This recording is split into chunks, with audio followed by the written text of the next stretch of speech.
What's going on, everybody? What up? Happy Thursday, January 11th.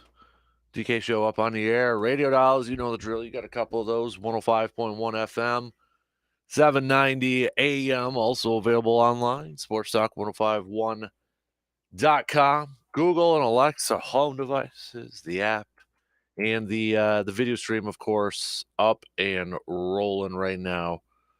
Facebook, YouTube, Twitter. Happy Thursday, everybody. Thirsty Thursday. Feel, all that good stuff. Shout out Thursday, whatever we want to call her.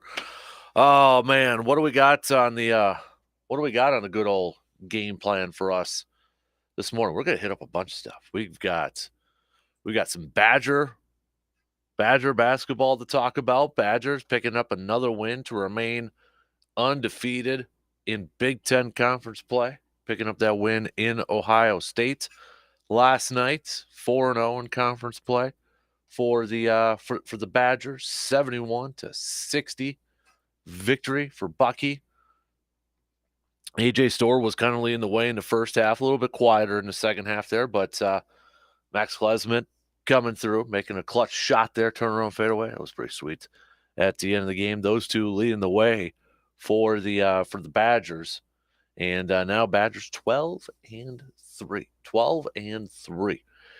Starting to get a little bit more national love. Starting to get it there a little bit. Offensively, I was watching a little bit of the post game from Big Ten Conference and such, and some praise, and some saying, pointing out that this is Greg Gard's best offensive team he's had during the Greg Gard era. But winners of 11 of their last 12 right now too. Badgers off to a really good start this season. Really good start. And potentially, depending on what happens this Saturday, hopefully won't have a hiccup or anything like that with Northwestern coming to the rankings, especially with how this week has gone with some upsets. I mean, the other day we had number 1 Purdue losing, Houston losing in the same night. Last night, Kansas, the third team, like we're thinking, okay, they're going to be the new number 1. They lost to UCF. Tennessee, the 5th-ranked team, lost last night. It's kind of a mess right now. UConn might be the new number 1 team in the country by the time we have the new rankings out next week. TCU beat the 9th-ranked Oklahoma Sooners. And Butler beat 11th-ranked Marquette last night. Marquette now has lost 2 games in a row.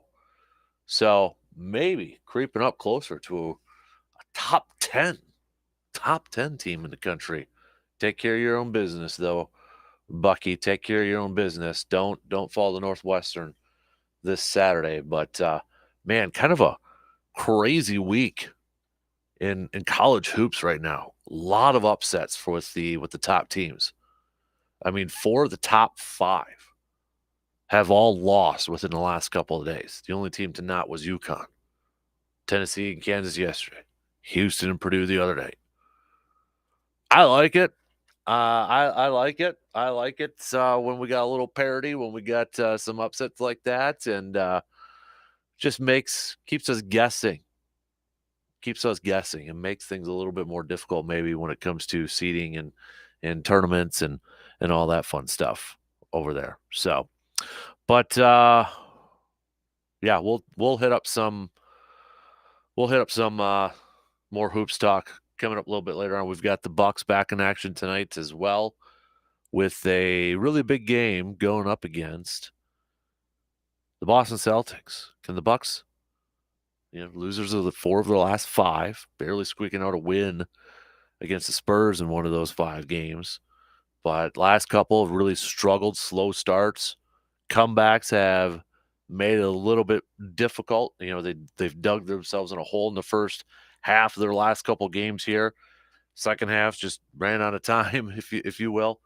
But can they bounce back at home against a team that they will probably, good chance that they will probably meet in the postseason at some point, hopefully meet at the postseason, you know what I mean? But, That's probably one of their biggest challenges, if not the biggest challenge right now, to come out of the Eastern Conference playoffs.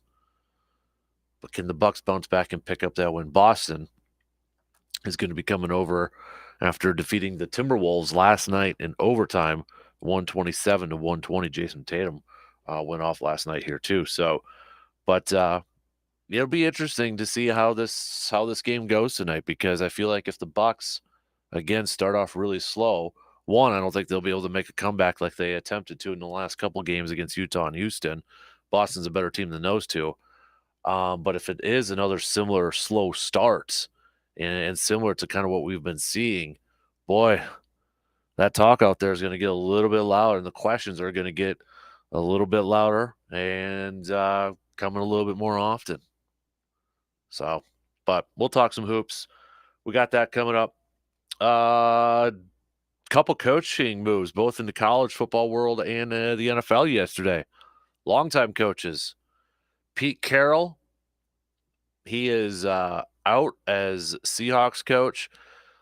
Kind of an interesting situation here, because if you listen to Pete Carroll in his press conference yesterday, you still got the impression that he wanted to remain as head coach, that he wanted to remain coach. It sounds like right now they're trying to work out a different role for him within the organization, but he sounded like a guy that still kind of wanted to coach, but agreed that maybe this was potentially the best move for the franchise, for the organization to make a change in the in head coaching position. So you got another opening now with Seattle. Obviously, a lot of people are connecting some dots and saying, could current defensive coordinator for the Cowboys, Dan Quinn, who spent a couple of stints over there, was defensive coordinator over there, would that be the natural fit over there? Think about this too. John Schneider, former Packers executive who has been general manager since Pete Carroll. This is the first time John Schneider is going to be hiring a head coach. Pete Carroll was hired first before John Schneider was over there. So we'll see where he kind of goes with this thing, but got that opening. But the big one from yesterday, Nick Saban calling it a career. Alabama head coach calling it a career. 7 national championships, 6 of them in Alabama. Kind of I mean, I think I was shocked. I think a lot of people were shocked. There really wasn't any hints at it, I don't think. But definitely one of the college football coaching greats calling it a career. And now all the attention on the world is going to be who replaces one of the greats, one of the best of all time, and maybe for a lot of people, the best of all time. Would you put Nick Saban as the best college football coach of all time? Yay or nay? On there, thumbs up, thumbs down. Won 201 games, tied with Vince Dooley from Georgia for the second most wins at a single school in SEC history, behind only Bear Bryant, who won 232 in his 25 seasons with Alabama. Yes, 201 wins. I saw this ridiculous nugget yesterday. He's got more Alabama's had, it was more first round picks. His players drafted in the first round, more those than losses he had during his time in Alabama. That's insane. That's insane. When you look at his head coaching record, Toledo 9-2, Michigan State 34-24-1, LSU 48-16. Then we know the quick trip to the Dolphins there, 15-17, but since then Alabama 201-29. Career 292 wins, 6th all time in FBS in wins, and 12th in NCAA college football history, regardless of the division. You know, It's almost kind of like a double-edged sword at times to be one of the best ones to do it. On one hand, you've got a lot of fan bases that are excited. You've got a lot of maybe non-Alabama fans that are pumped because he's out, he's gone. You're expecting, the mountain to collapse a little bit. Others who really don't have a horse in the race, but your fans, like, say, you're a college football fan, but you're not an SEC fan. You're probably still like, all right, finally, maybe something different. Always sick and tired of the Alabama thing. Obviously, Alabama fans are really disappointed, but it's one of those double-edged swords because if you're really, really, really good and you're one of the best of all time, you almost get a little bit more. Well, I don't want to say hate. That's the wrong word, but there's quite a few people maybe that are happy to see you go to because you were just so down. It's like the Tom Brady effect. It's like a lot of people were just annoyed with him because he kept winning, kept winning, kept winning, kept winning, and finally gone. That was like that. I was like that with Jordan when I was a kid. I wasn't a Jordan fan as a kid because he kept beating my teams. Now I love Jordan, but it was just like, you know what I mean. Same probably for division teams with like Packers Bears or excuse me Bears Vikings with Rodgers and that. But then when you kind of give it a few years, you're looking back and you're probably like, yeah, that dude was one of the best of all time, and I got to watch him work. And I think that's going to be the case for a lot of people when it comes with Saban and such. Ah, man, 874 win percentage, 874. That's ridiculous. I don't know if we're going to see just pure consistent winning like this that we've. I don't know if Georgia will get there. I don't know if any of these other teams, but man, what a run! 17 years. Whew. Yikes. So we'll hit that up a little bit. We got outdoor tidbits with Jake Boakes, conservation warden, and with the colder temperatures coming up here, and obviously some snow now too. Oh, breaking news! As we're just talking about Nick Saban. Bill Belichick is out. He's out. Wow, Bill Belichick and the New England Patriots are expected to part ways today after 24 seasons. Wow, just a day. Literally just pulled up Twitter, and there you go. Bill Belichick out in New England. There, man. Not even 24 hours apart. Both Belichick and Saban leaving their team. Saban retiring. Now, I haven't seen anything. Okay, it doesn't sound like Bill Belichick's retiring. It just says Belichick and the Patriots have mutually agreed to part ways, according to multiple sources. Yeah, it says here, Pro Football Talk. We don't know whether his coaching career is over. He instantly becomes a strong candidate for some of the NFL's other 7 job openings. All right. There you have it. Bill Belichick out as head coach, as we were just talking about his good buddy Nick Saban over there too. Okay, so let me ask you this. If you got a team that, like, let's say the Chargers, you bring in Bill Belichick? You bring in Bill to be your head coach? What do you think?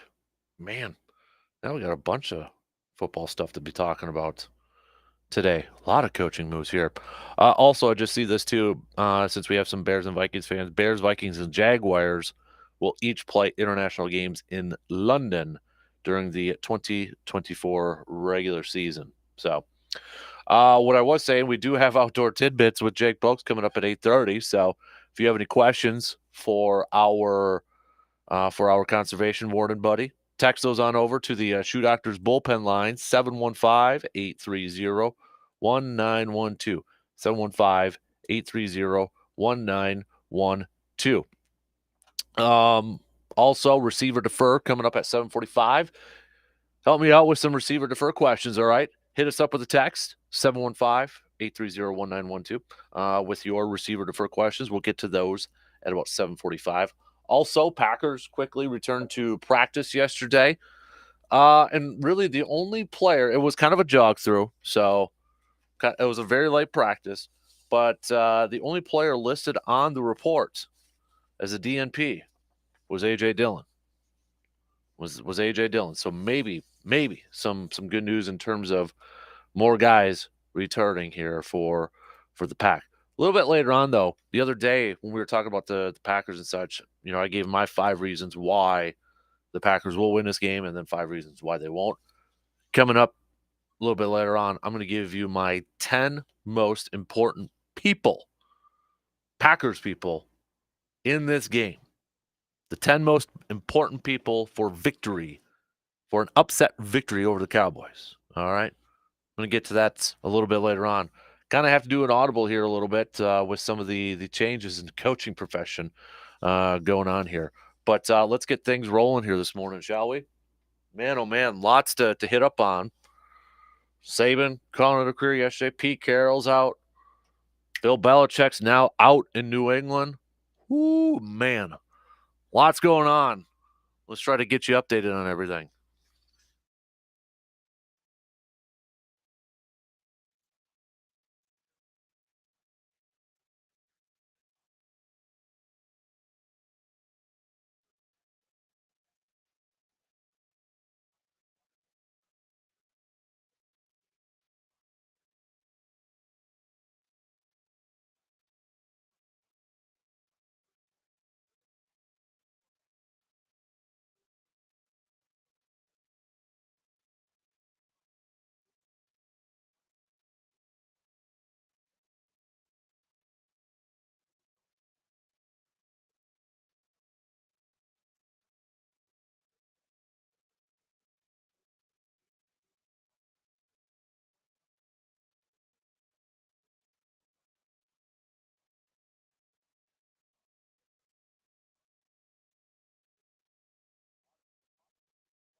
Don't forget, we got some picks that you got to make. We got new weekly pick'em challenges up on our website, sportstalk1051.com. Just click on the win tab over there. All playoff games this week. Bragging rights at stake for this whole thing. It's free to do. And every week we're going to have custom games up there. So next week we might include, obviously some more playoff games in there. We'll throw some Bucks games, maybe some Badger games in there too. But go check it out, sportstalk1051.com, and click on that win tab and start to make some picks here this morning. In case you're just turning on the radio dial here this morning and just joining us, the breaking news already that will be all over sports radio, sports TV. Bill Belichick out. He's out of New England, according to reports out there. Both Belichick and the Patriots apparently agreeing to part ways with each other. This is less than 24 hours after his counterpart in the college world, Nick Saban, retiring. So within 12 hours, between 12 and 24, 12, 8, whatever the heck it is, less than 24 hours, you've got, heck, we'll throw Pete Carroll in there too if you want, because there's so much symmetry between all these coaches, actually. A lot of people on the writers out there kind of breaking it all down and connecting some of the dots. But it started off yesterday. Pete Carroll out in Seattle. Sounds like he still wants to coach, though, if a right opportunity comes up. Nick Saban retiring. And then this morning, just minutes ago, the bombshell dropping that Bill Belichick going to be out in New England. So if you were, say, running the Chargers, all right, if you were running the Chargers, would you hire Bill Belichick to be your head coach? Do you think he's still a guy that you would want to bring in to lead your ball club and such? I don't know if this is going to be the end of Belichick and his coaching career. He's 24 wins away from getting the wins record from Shula and such, but I don't know. I don't know, and I don't think anybody knows at this point in time. But Belichick, if this is, he's got 333 career victories, ranking second all time behind Shula in his 347. Okay, so there you have it. Belichick, George Halas, and Curly Lambeau are the only NFL coaches with 6 championships since the league began postseason play in 1933. 1933. Belichick, if this is the end of his career, he is his legacy.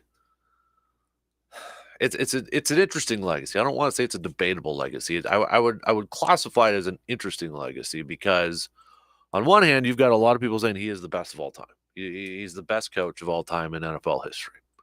And maybe in Wisconsin, that's hearsay. You can't say that. Or amongst Packers Nation, you can't say that. We've got, on our video stream over there. Where did it go? There's our video stream. Brian over there saying this year could see 2 of the best coaches retire, and Saban and Belichick, hate to say it, but they are the GOATs of their profession. Special place for Lombardi, but he only won 5. And I know we've kind of had similar conversations to that in the past. Some people will still go Lombardi. They'll beat the table for Lombardi. Some will say Belichick. Others will say it can't be Belichick, or they won't pick Belichick because of, maybe some cheating scandals and that sort of stuff. That's why I say it's an interesting legacy Bill has thus far. Don't know if it's over with yet, but it's definitely a very, very interesting one. I read Ian O'Connor a few years ago, and we had him on the show, but he wrote a biography on Belichick. It was a really, really good book. Really good book. The one problem I have with reading biographies is if the person is still kind of doing what they're doing. That's where I would love to, because I think there's going to be there's a few more chapters to that thing that should be added that I would be really interested in learning more about. And I don't know if this is going to be it for his career, but man, isn't football going to look a little bit different coming up in 2024? I know we got the postseason and such to get to here, but man, possibly no Pete Carroll roaming the sidelines, no Nick Saban roaming the sidelines on Saturdays, and now no Belichick possibly not roaming the sidelines. I mean, I know all things come to an end at some point, but boy, it's going to look weird.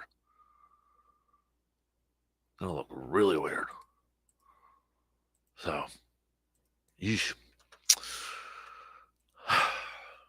What do you... I don't know if I want to get into that whole Lombardi and Belichick debate right now. I don't know if I want to open up that can of worms right now. But hey, if you got something to say about that, you can. You can hit me up with a text if you like on that Shoe Doctors bullpen line. C-Bomb saying the ending of two eras that we will look back on and be proud that we actually got to witness. Nick Saban and Bill Belichick, arguably the best to ever do it in their respective levels. Sort of a sad day, but what they did was so amazing to watch.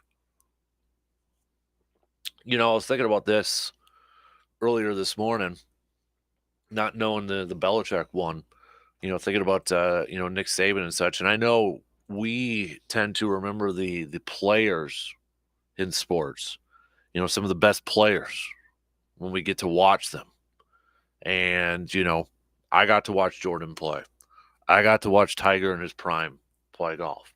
You know, got to see Brady play and all that. You know, I never got to see a Bart Starr play or Don Hudson play or anything like that. And a lot of times when we're watching some of these GOATs, some of these greats, you kind of like you don't really think about, there's going to be a time when we can't watch them. You kind of have to enjoy the moment, embrace the moment, as much as it might be frustrating, because if they're not on your team, you got to cheer for them, or cheer against them. You know what I mean? We don't necessarily think about that, I feel like, when it comes to some of these coaches out there. You know, I never got to see Vince Lombardi roam the sidelines. I never got to see John Wooden coaching the sidelines. Got to see Coach K. You know, got to see Coach K. And, got to see Saban now. And we'll see about Belichick. But, we always focus on the players, but sometimes we kind of forget about some of the best coaches out there as well. So, but, if anything does pop up in terms of, okay, so Ian Rappaport saying Robert Kraft and Bill Belichick will address the media at noon today. I'm assuming that's noon Eastern. Now, I don't know if Bill will say that he's going to continue coaching somewhere or anything like that, but I don't know. We got a couple more people saying Bill Belichick, as much as people want, I hate to say it, he is the greatest of all time. Sorry to Packers Nation and Vince Lombardi. Dave, diehard Packers fan, but there's no arguing Bill Belichick and what he has done throughout his career. He is the GOAT. C-Bomb, I will never take anything from Lombardi. Yes, Belichick had Brady, but Vince had Starr. The length of sustained success that Bill Belichick had is unmatched. Belichick played in a much more sophisticated NFL. If I had to take one, Packers fans will slay me. But Bill Belichick is the king of the mountain. Josh saying, I'm sorry, but without Tom Brady, Bill Belichick wouldn't be in the conversation of GOATs. Look at his head coaching record without Tom Brady. Surveyor Sam, with Bill gone, Andy Reid has taken the top spot as the oldest coach in the NFL, followed by Mike McCarthy. There's your Surveyor Sam nuggets of the day. We've been missing some of those Surveyor Sam nuggets for the mornings. Good one right there. That makes me feel a little bit older now, though, too. So, yeah, without Bill and without Pete, Two of the oldest coaches out. Bill for now. And maybe Pete for now, too, though. Don't know.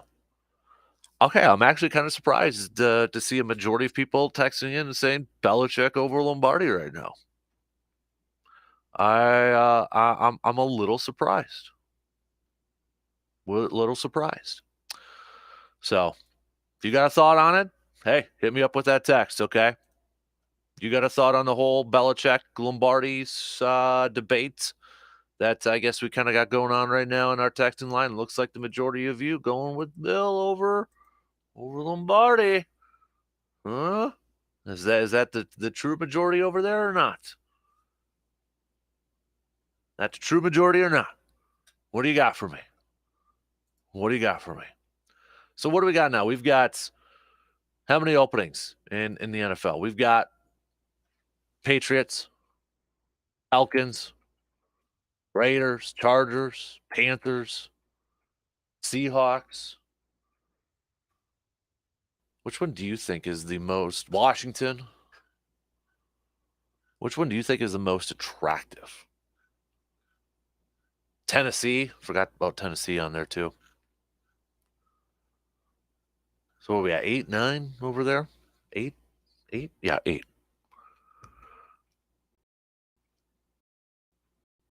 I look at the Chargers. You got your quarterback, but you already got you locked up under contract, so you can really take advantage of, maybe getting away with a quarterback under a cheaper deal and such. But I mean, you got your young quarterback already over there, and they got some good players already on the roster.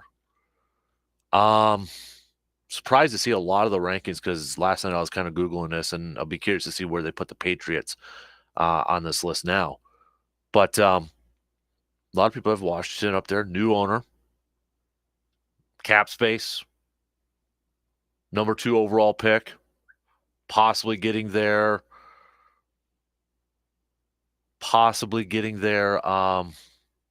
new quarterback, franchise quarterback, hopefully. A lot of people now are putting Seattle up there. John Schneider, the job that he has done over there. They've got some good receiving cores, some nice young offensive weapons.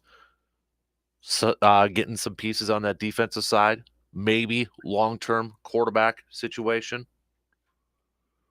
Got to figure that out, whether it's Geno Smith or not.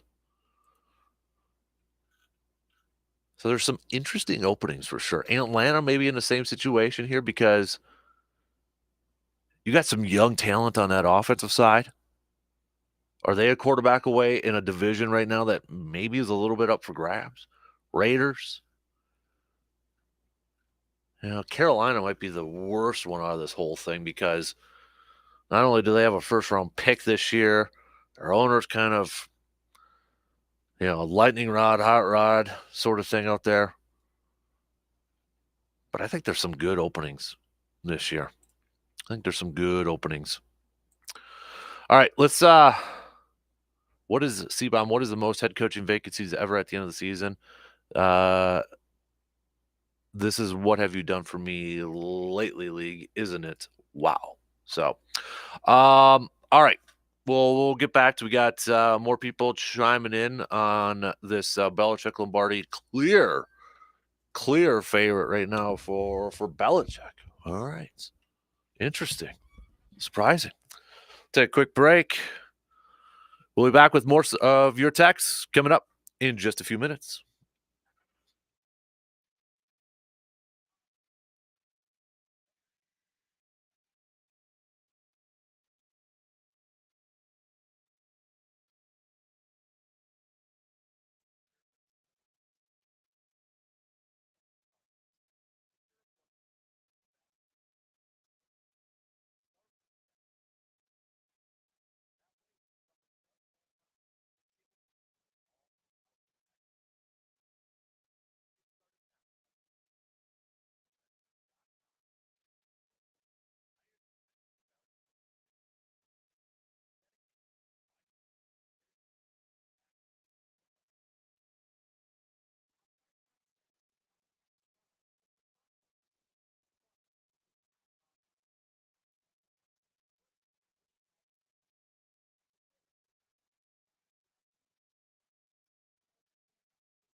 All right, we kind of had to do a little bit of audibling here this morning with some of the news dropping and some of the conversation that's flowing on the good old texting line here this morning.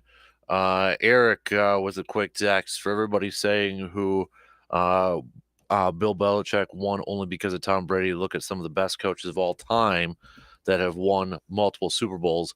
They always had a great quarterback with them. Bill Walsh, Montana, Steelers, Bradshaw, heck, even Andy Reid with Patrick Mahomes right now.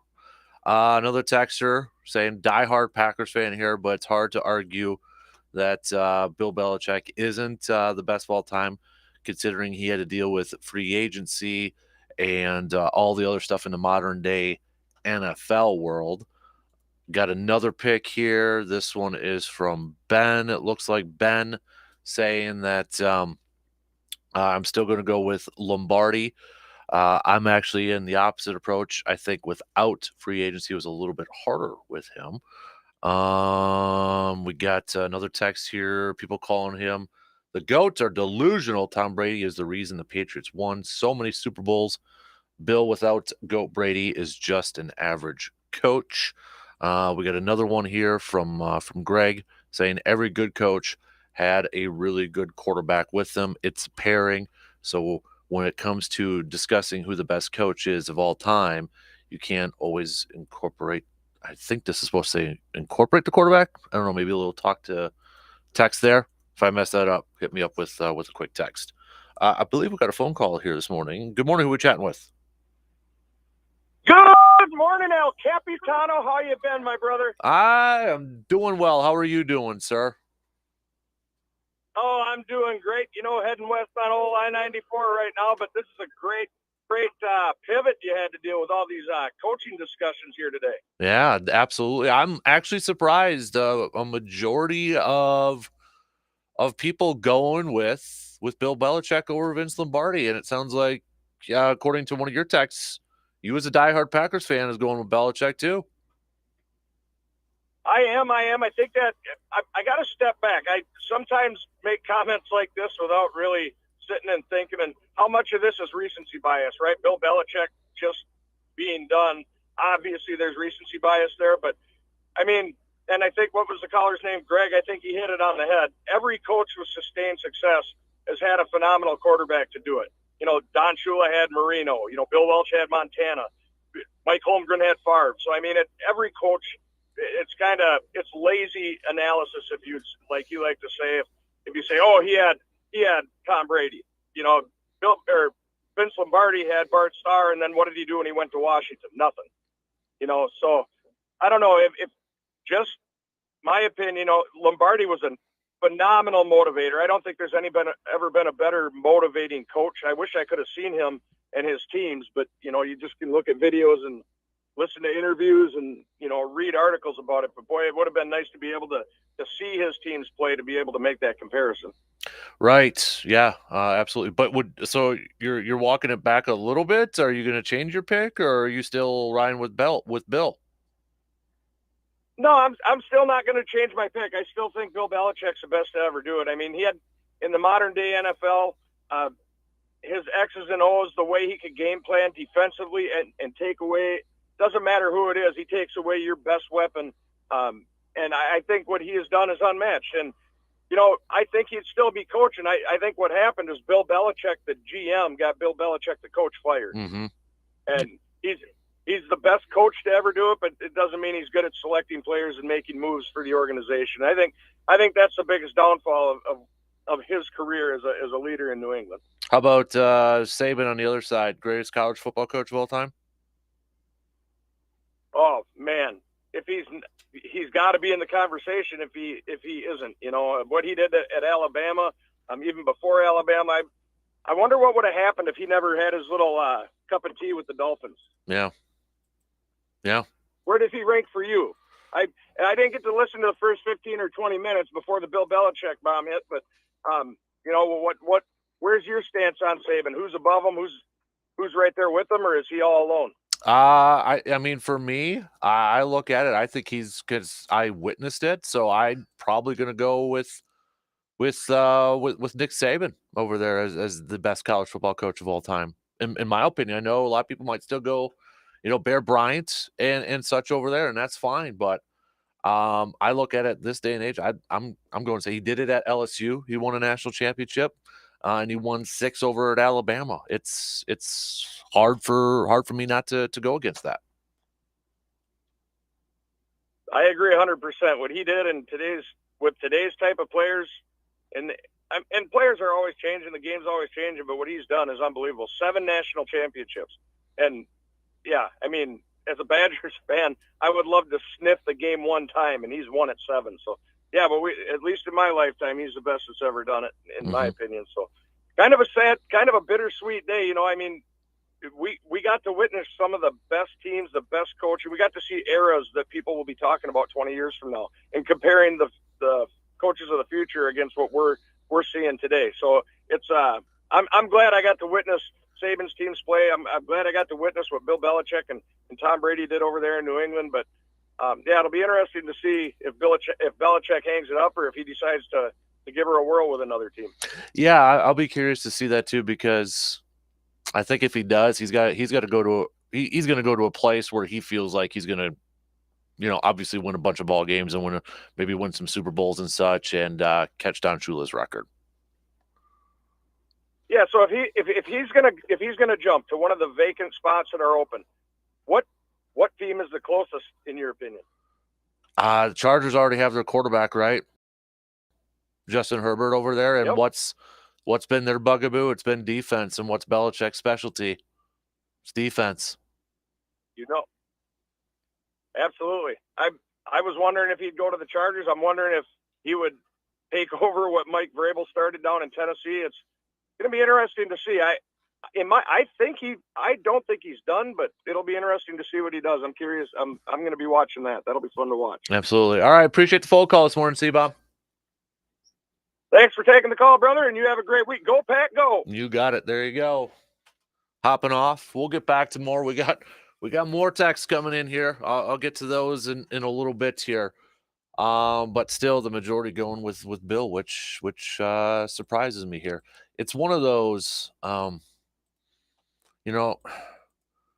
I've personally gone back and forth on this throughout the years, I guess here, but man, it's hard to make comparisons for me. Lombardi, I know he didn't have the free agency and such, but I don't think you can overlook the team he inherited and the instant change that he did with that. And C-Bomb, I'll kind of go against what you said in Washington here. For one, Washington was kind of in the same group of Green Bay. Like when Lombardi got to Green Bay, they were a mess. Washington was kind of a mess too.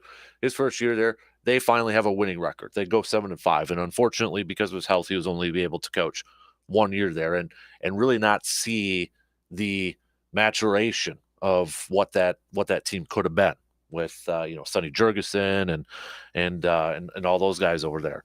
So I would slightly disagree. He didn't do anything in Washington, because he did turn that team around, and they finally got a winning record for the first time in a long time. But I think what Lombardi did too was it wasn't just X's and O's or all that, but like I think kind of changed the landscape of coaching.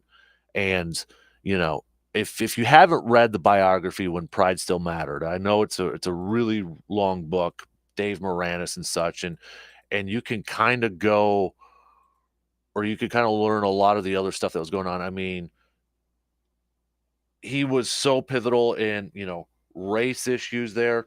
I mean, there's stories about him and like David Aldridge, or was it Lionel Aldridge? Excuse me. David Aldridge is a basketball reporter. Lionel Aldridge, and how he went against the NFL, and NFL was kind of Pete Rozelle was trying to put their foot down in terms of like race stuff, and Bill Belichick's Vince Lombardi's like, nope, this is my team. I'm going to coach them as long as they keep their nose clean and all that sort of stuff. These are my guys, that sort of stuff. He was pivotal in that. I mean, he was just, I think what he took with that franchise and how bad it was and how he turned it around. I don't think you can overstate or overlook how awesome of a job, how impressive of a job Lombardi did with that. And I feel like if he had, if he didn't have any health issues, if he would have coached in Washington for a few more years, I think he could have built something there, and he could have racked up more wins in his resume, and maybe he's got another Super Bowl on there, another championship on there. It's one of those that it's a what if, but I feel comfortable in saying that I think he would have racked up a lot more wins over there. It's one of those, to me, it's one of those, different eras sort of thing. Bill, obviously, and that free agency, yes, he had a great quarterback, all that sort of stuff. It's really hard to compare the two different eras, kind of like it's difficult at times to compare eras with players. And I feel like that's where a lot of people kind of forget about a guy like Don Hudson. My opinion, one of the best receivers of all time. And on some lists, you'll have people including him. Some, he's nowhere near it because they don't know about him. Or they'll say, that was in the 40s, that era. Please, doesn't matter. Wasn't a good era. They barely threw the ball then. Well, if you dig a little deeper and you do your research over there, dude was pretty special. Dude was pretty dominant when you look at it. Really dominant over there. But for a lot of people, that's why they don't like to, I've talked to like Peter King, you know, and the big reason why he's got, Don Hudson is one of the best, if not the best wide receiver. He compares it to the era that he played in. And he was, he used the comparison with me. He was the Babe Ruth of that era for the National Football League. So I don't know. I have to think about it a little, and I almost don't want to make a pick right now because I don't even know if Belichick is done yet. I don't know if he's done yet. And I know the whole cheating thing and on there, I kind of go back to Jerry Rice. Jerry Rice is the GOAT for a lot of people. Jerry Rice, Jerry Rice kind of admitted he cheated too. And he even had a quote saying, "If you're not cheating, you're not trying." So do you take Jerry Rice out of there too? But big name, or one team that's out there that apparently enamored with potentially landing Bill Belichick is the Atlanta Falcons. Now I don't know if Bill would go down there. They'd have to figure out their quarterback situation for sure, but we'll see. Bill in Hotlanta, man, that would be something. All right, coming up next hour, I'm going to get to my top 10.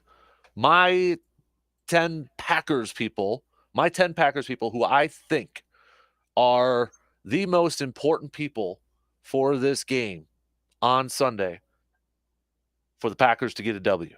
My top 10. Everybody's going to have different picks. Everybody's going to have different thoughts. That is perfectly fine. That's why we love sports talk, right? But I got my top 10 with my reasons coming up here. I know a few days ago we did 5 reasons why Green Bay is going to win, 5 reasons why they won't. Well, I've got my top 10 most pivotal Packers people for this game on Sunday. Pivotal in the terms of like, these are the guys that got to have themselves a game in order for Green Bay to win. We'll hit that up coming up in the next hour. More text to get to as well. We'll be back after these quick news updates.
All right, second hour on a very animated Thursday morning.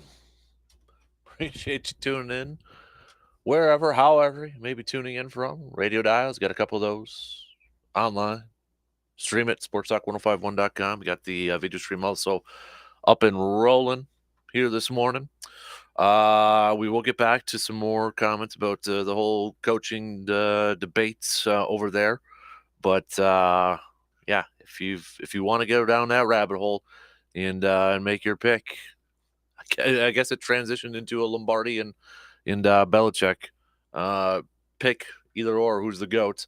You can make your thoughts known hitting us up 715-830-1912. We got some other stuff to hit up on. Hoops wise, big game tonight. Bucks taking on the Boston Celtics. You can catch that game tonight right here, 105.1 FM on the radio dials of 105.1 FM, 790 AM. Spit it out, Dan. Game starts at 6:30. We know how the NBA start times. They don't start exactly on time. They're always a few minutes late, but coverage will begin at 6 p.m.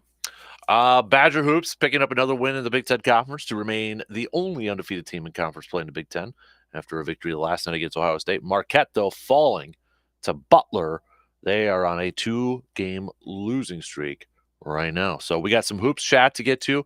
Receiver defer coming up at 7:45. If you got any receiver defer questions that are not Belichick and Lombardi related, I mean, you could have a Belichick one, receiver defer, do you think you'll coach again or something like that, but not like receiver defer, who would you rather have, Belichick or Lombardi? We spent a lot of time in the first hour talking that. But if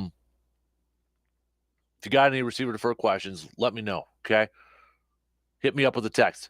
Help out a guy. Help out a bro, okay? 715-830-1912. Also, if you have a question for Mr. Jake Boakes, our conservation warden, coming up at 8:30 for our outdoor tidbits.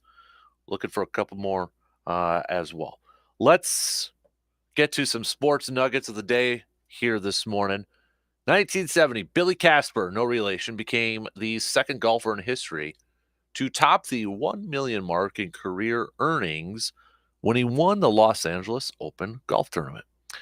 Let's go. 1973, owners of American League baseball teams voted to adopt the designated hitter rule on a trial basis. I think we all know how that turned out. Dorothy Hamill in 1976 won her third consecutive National Figure Skating Championship.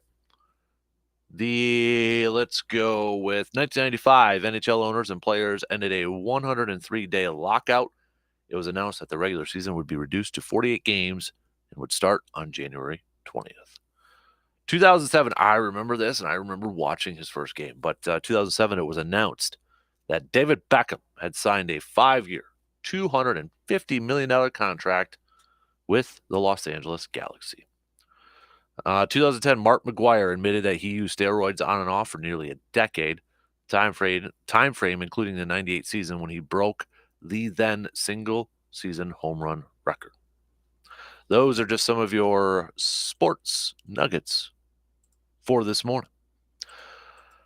So we'll get to some Packers chats coming up here in just a little bit. I've got my top 10 most pivotal people. I say people because I've obviously included coaches into this thing. But top 10 most pivotal Packers people in this game on Sunday. I'll get to that here in a little bit. Before that, though, just quick, hoops recap, if you will. Last night, Badgers picking up that W against Ohio State to remain undefeated in conference play in the Big Ten Conference, 71-60. It was kind of AJ Storr's first half, and then Klesmit picking it up in the second half there. But both those guys leading the way for the Badgers in terms of scoring. Max 18, including big turnaround fadeaway towards the end of the game last night, kind of the dagger there. AJ, 17 points. Stephen Krall, who's banged up. Apparently, he's got a knee contusion, banged it in practice the other day, just playing 28 minutes, 5 points, 6 rebounds, and 3 assists for the big man there. But Badgers going into Ohio, picking up that win, remaining undefeated in conference play, 12-3 overall. They've got Northwestern coming to town on Saturday. And who knows? I mean, Marquette falling last night to Butler, 69-62. This has been a very weird last couple days. Also kind of fun. I like it. In college basketball. Last couple days, we've had 4 of the top 5 teams, 4 of the top 5 ranked teams in the country lose. A couple days ago, it was Purdue and Houston. They both lose. It's like, all right, Kansas is probably going to be the new number 1. Nope, UCF beat Kansas last night. All right, UConn, number 4 teams in play. They beat Xavier 80-75. And then Tennessee, the 5th ranked team in the country, they lose to Mississippi State last night. You added Marquette. Oklahoma, the 9th ranked team in the country, losing last night to TCU. So we've been having some upsets, and I like it. I like it. It keeps us guessing, keeps things interesting. I like not having that 1 or 2 absolutely dominant teams in college basketball. I like having, some even levels here.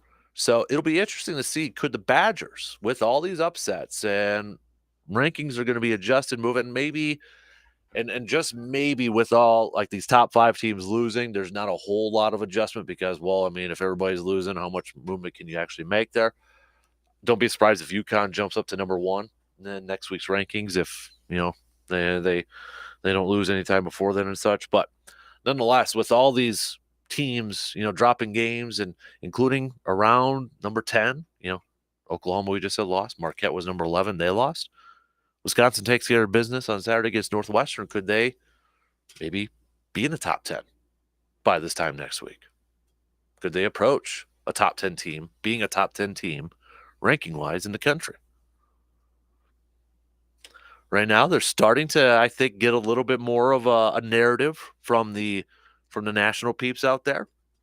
Kind of got that impression last night. I know Ohio State wasn't a ranked opponent, but a lot of the national people kind of getting impressed here with the Wisconsin going in Ohio State, picking up that win. Most efficient offensive team, best offensive team in the Greg Gard era from some peeps out there too. So something to kind of keep an eye on as this season progresses. Could Wisconsin, could they make some noise? We mentioned it yesterday. Latest bracketology. They're a 3 seed. So we shall see. Just don't drop to Northwestern. Don't lose to Northwestern, please. Please don't lose to Northwestern. So, Bucks. How big of a game is this tonight, in your opinion, Bucks fans? When you look at the last few games here, Bucks have lost 4 of their last 5. You look at the last couple, they've lost to Utah. They've lost to Houston. And it's been because of really, really slow starts. They try to dig themselves out of that hole. Could say they've ran out of time or just not quite getting there. But nonetheless, when you dig yourself into a hole and you're down like 30 points at the half, pretty tough to get out of that. And if they do that against Boston, I don't think they're going to be able to make it even close like they kind of did at points against Houston and Utah. I think this is a game, and right now Milwaukee is favored by 4.5. If you want to look at that's kind of the spread right now. They're favored by 4.5. Damian Lillard is going to play tonight, but if this game kind of turns into something similar that we've seen these last couple games, where it's again another really slow start, then I think that conversation of what the heck is going on is going to get a little bit louder. More attention maybe being drawn to the Bucks and maybe some of their issues, if you think they've got issues right now. And I mean, I think this is a perfect opportunity for the Bucks tonight, during this rough stretch, You got Giannis making comments, talking about pride and talking about how we got to be better. This is an opportunity for the Bucks right now to maybe, all right, we were on a little bit of a rough stretch. Let's get some confidence back. Let's pick up this W. We're at home. Boston 11-8 on the road this year. Every single loss from Boston has come from when they've been on the road. You're at home. There's going to be some emotions with Drew Holiday coming back, right? There's going to be some of that. But this is potentially an Eastern Conference Finals preview. Boston got the first game of this series earlier this year, 119 to 116. It's time for let's have a little bit of a statement win here for the Bucks tonight. I know it's early January yet. I want to see a statement win from the Bucks. Let's get it done tonight. All right, let's get it done. Pick up that dough. All right, let's take a quick break. And coming up, Packers returned to practice yesterday. Kind of a little bit of a light practice, so it wasn't really full on, pads and all that sort of stuff. But potentially some good news when it came to the injury report. We'll tell you what that is. Also, I've got my top 10 Packers peeps, top 10 most important Packers peeps to get a victory Sunday against the Cowboys. Kind of interesting to hear some of the national narrative too surrounding the Packers. Like, ooh, wow, could they be the team now that should the Cowboys be worried? Could they pull off the upset?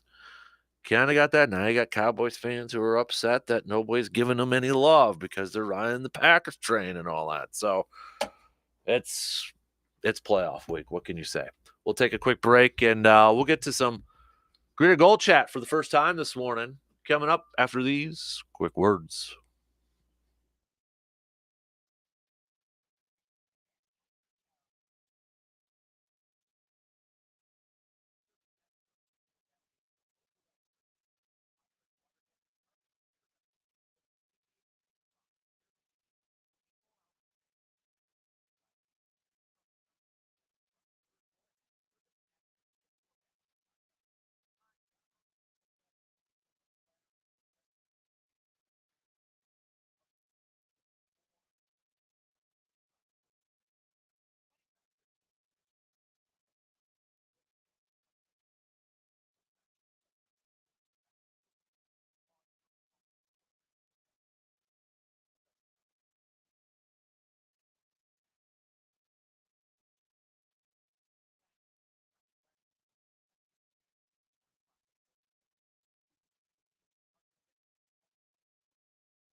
Dropping later this morning, we'll have another episode of the Rollin' with the Golds podcast, your UW Eau Claire Blue Gold athletic podcast.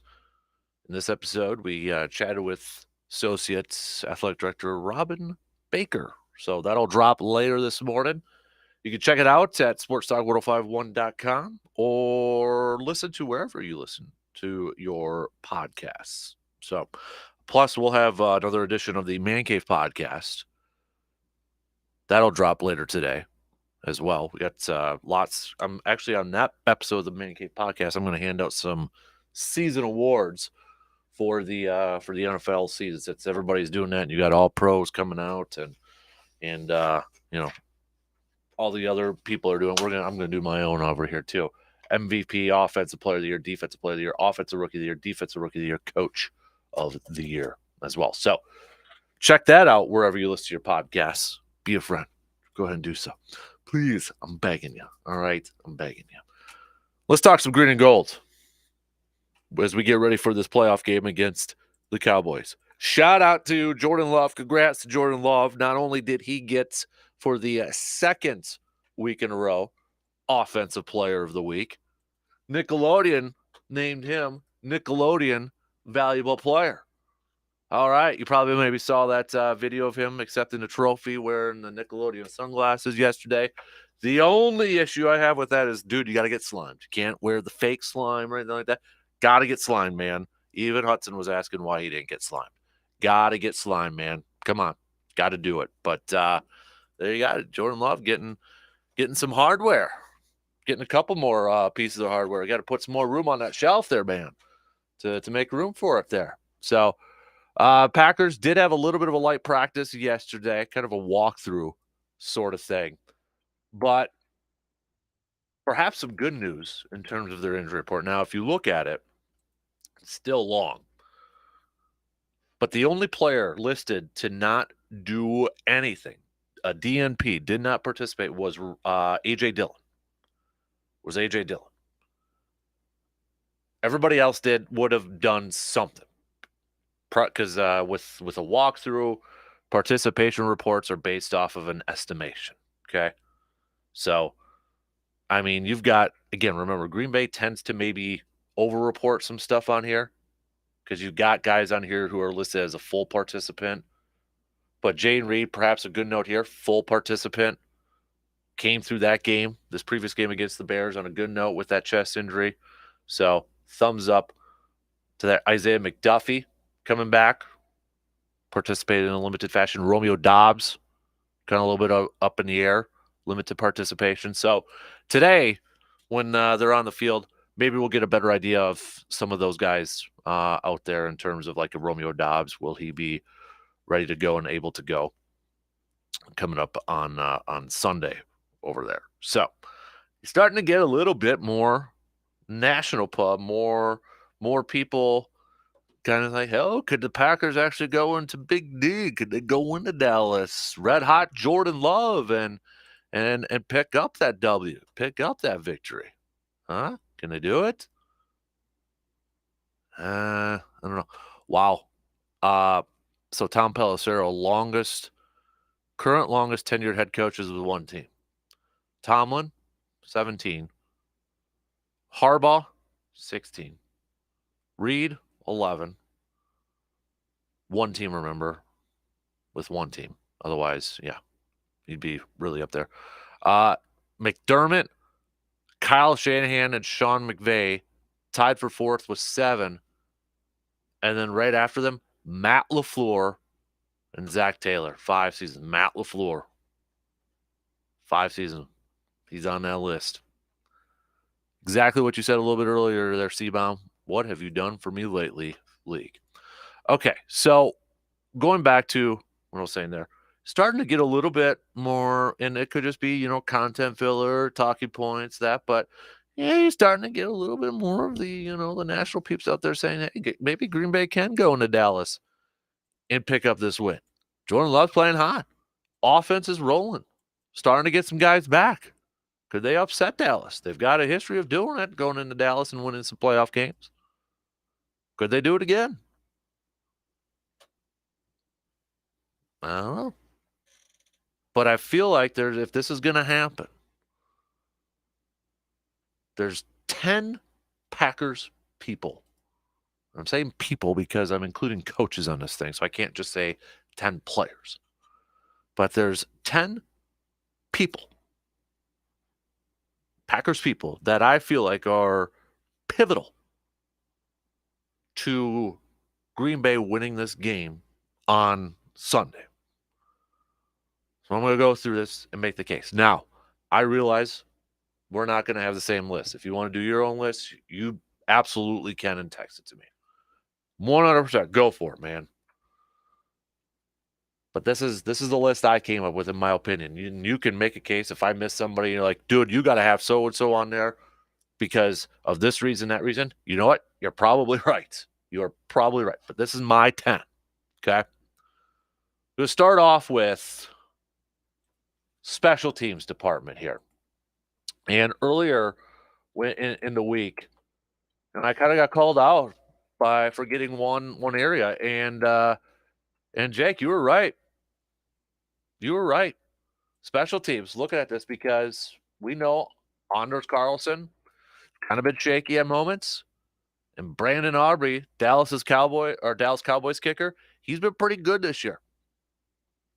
He's probably going to be the all-pro kicker this year. Dude has been really good. And that's why I've got Anders Carlson first up on my list. Not necessarily in a particular order. He's number 10, so I'm just kind of going 10 and up here. But he is in my top 10 because if Green Bay does find themselves into a high-scoring affair, whether it's a shootout or points are coming at a premium, whatever, Anders Carlson cannot afford to miss any field goals, any extra points in this game. He can't. He's got to be on. He's got to be on. Anders Carlson has got to make his kicks in this game. I don't care if it's a field goal or an extra point. Points maybe at a premium, whether it's I don't think anybody's predicting this, but maybe defensive battle or high scoring affair or whatever. We know Dallas could put up some points if they want to. And if Green Bay's offense is humming and they're rolling and it's kind of a back and forth affair, you got to make your kicks, kid. You got to make your kicks. He is incredibly important to this. We're all hoping for more touchdowns and field goals, right? That's easy. But you kind of have to factor in the extra points in this thing too. You don't want that to come back to bite you. So, Anders, one of the most important people in here because he's got to be on. He has got to be on. Number 9 is a guy we haven't really talked a whole lot about this year. He's been hurt in and out of the lineup and such. I'm going to go Darnell Savage, safety at my number 9 spot. Because when I look at this Dallas offense, all the attention goes to CeeDee Lamb, right? CeeDee Lamb, Dak Prescott. But when I look at the other guys, you got Brandon Cooks, who's solid. Michael Gallup is over there too. But Barry Alvarez, great kid. Jake Ferguson's having a really good year at that tight end position. So if it's Savage who's going to get the call to, hey, you're going to be the one covering Ferguson, this is going to be an important game for him. Assuming, or I think we're hoping Jair is going to be on CeeDee Lamb more times than not in this game. But Savage, if he's going to get the call to be the guy to try to slow down Jake Ferguson, or maybe helping out on some coverage with some of those other receivers out there, this is a big game for him. He's got to be on. I personally don't think Darnell Savage is back next year in Green Bay. I know they picked up his 5th-year option for this year. I don't feel like he's back. I could be wrong because the depth at safety is kind of up there. It's definitely a big need in the offseason to get some guys back there. But we've been waiting, Darnell Savage to be kind of that safety or that center fielder. There's some talk. Would he be better as a nickel guy, coverage and that? Well, if you get if your assignment is going to be covering a tight end, covering Jake Ferguson, or helping out in coverage, you got to have a game. You got to be able to help out on the back end and limit some of those big plays down the field. So Darnell Savage for me coming in at number 9. Now, number 8, I'm going Jaden Reed. Now, you could probably pick a couple more receivers on this thing. Christian Watson's status is up in the air. We don't know. Bo Melton has kind of been Jordan's guy the last couple weeks. Dontavian Wicks, you can throw those guys in there. I put Jaden Reed in there because I feel like Jaden Reed is a guy that they have used in different ways, but you can use in different ways. You're motioning him. You can line up him in the slot. You can line him in the backfield, get a little jet sweeps action with him, line him up on the outside. He is your Swiss Army knife when it comes to the offense. And if you could put him in position to be that target in the passing game, trying to create some mismatches out there, utilize his skill set, utilize his playmaking ability. Jaden Reed's going to be, I feel like, incredibly important in this game, whether Christian Watson plays or not, whether Romeo Doubs plays or not. I know Bo Melton and Dontavian Wicks have kind of been the guys the last couple weeks, even though Jaden Reed had a big game against Chicago. Jaden Reed, to me, though, is that guy that you can use in a bunch of different ways in your passing game, and you've got to get him active in this game. You've got to get him active and get him that ball. Number 7, I'm going to go Kenny Clark. I feel like Kenny Clark has been one of the most underappreciated, overlooked players so far this year for Green Bay. 7.5 sacks, most in his career. He's been getting after the quarterback. Dallas has a good offensive line. They got some players up there. So to generate some constant pressure might be difficult for the Packers. But it starts up front with that defensive line. And if Kenny Clark is dominating that defensive, or if Kenny Clark is dominating against the offensive line, that's going to help out your Devontae Wyatts, your Carl Brookses, your Colby Woodens. It's going to help out those other dudes over there. Kenny Clark has to have a dominating performance on the defensive line on Sunday, whether it's generating the pressure up the middle against Dak Prescott, whether it's helping stop the run with Tony Pollard. Kenny Clark needs to have a game. He's had a solid season this year. But that winning up in the trenches against a solid offensive line, it starts with 97. If he's humming and he's rolling, that's going to help out the other guys. Because you know what? All right. Might have to put in an extra blocker. They probably have doubling up Kenny Clark in a lot of situations anyways. He's got to blow those up. He's got to command a lot of attention and help out those other guys on the defensive line front. So Kenny Clark, number 7. Number 6, I'm going Quay Walker. We're starting to see Quay Walker. That's why I feel like, I've been asking for it for a while now, from Joe Barry to kind of unleash Quay Walker a little bit. Quay Walker is kind of a unique, athletic linebacker, wide range of skills available. He can rush the passer. He can help out in coverage a little bit there. Quay Walker is going to be important in terms of, maybe keeping Dak Prescott in the pocket, helping out in the running game, but also blitzing too. I feel like he's a guy that you've got to move all around the field on the defensive side and make him a guy that Dak and the Cowboys offense has to look for. They've got to recognize where number 7's at and where he's lined up or what he's going to do. Quay Walker's a guy that can help out in different ways on this defense. So I feel like, again, he's got to be a guy that's got to step up in this game, whether it's making sure Dak Prescott cannot gain, yards with his leg, or helping out and stopping the run, generating some pressure up the middle. He can do a lot of good things. And I think he needs to do a lot of good things in this game to kind of help slow down this Cowboys offense. Number 5, Jair Alexander. I already mentioned him a little bit earlier. I don't know if the plan is going to be they're just going to put Jair on CeeDee Lamb the whole time. I think based off our history, we probably already know that answer, and it's probably not going to be happening. But I have to imagine if No offense to Carrington Valentine, because I think he's had a good season for a rookie. But if Dak sees Carrington or anybody else that's not Jair lined up across CeeDee Lamb, more times than not, he's probably going to try to get the ball to CeeDee Lamb.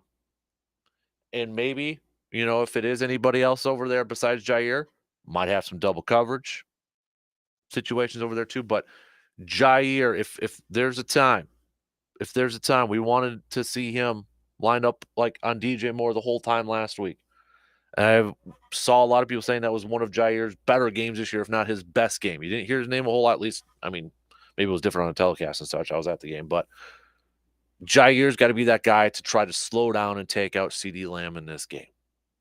CeeDee Lamb is having a career year in establishing himself as one of the best wide receivers in the entire league. That's Dak Prescott's guy. That's his go-to guy. He's a big play threat. You want to try to slow that down? Put your best corner and the league's highest paid corner on him. And if Jair is on him, dude has got to shut him down. Has got to slow him down. This is a big game. Big game for Jair Alexander. Number 4, Matt LaFleur. Matt LaFleur in the kind of mostly relating to the offensive side as play caller and such. Offense has been really good. We've seen some really good stuff from this offense lately. Got to continue it. Got to continue with that flow. Mentioned it last week with the Bears. Kind of, and that offense probably should have put up more points. It just felt like, again, the offense was dominating, and it felt like they left some points out on the board. They were moving the ball pretty comfortably. And again, it felt like the offense was just maybe a step ahead, half a step ahead of the defense. Matt LaFleur's got to have that same game plan where it feels like the offense is a step ahead of Dan Quinn calling plays for the Cowboys defense. The offense has to have that feeling of like they're a step ahead and the Cowboys are trying to chase them. Like, okay, we got to do this. We got to adjust to this. Oh, nope. Packers have an answer for that. Okay, we got to try to adjust for this. Packers have an answer for that. We've seen these games. They did it against Kansas City. They did it against the Lions on Thanksgiving. They did it against Minnesota. Having that step ahead on the offensive game plan and calling those plays, that's why it's incredibly crucial for Matt LaFleur. I know he's the head coach overall too. I'm kind of looking at it from the play calling standpoint in this thing.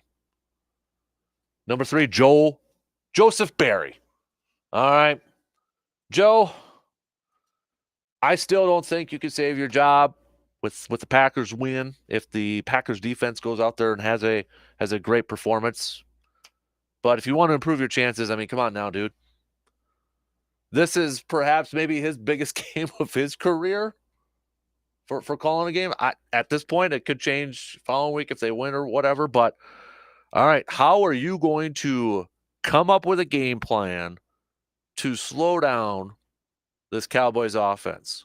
What is your game plan going up against CeeDee Lamb, Ferguson, Cooks, Gallup, Dak, Tony Pollard? What's that game plan going to be, Joe? We've seen a lot of game plans where, and I know the narrative out, or I shouldn't say the narrative because it is fact. Patrick Mahomes has his worst quarterback rating against Joe Barry. Seems like Joe Barry's defenses a lot of times have done really good, have done a good job going up against really good quarterbacks. And you're like, okay, good quarterback in that. Maybe, that have a special game plan coming out of his hat or something like this for this game. But the Cowboys offense presents so many different challenges because they've got the depth at receiver.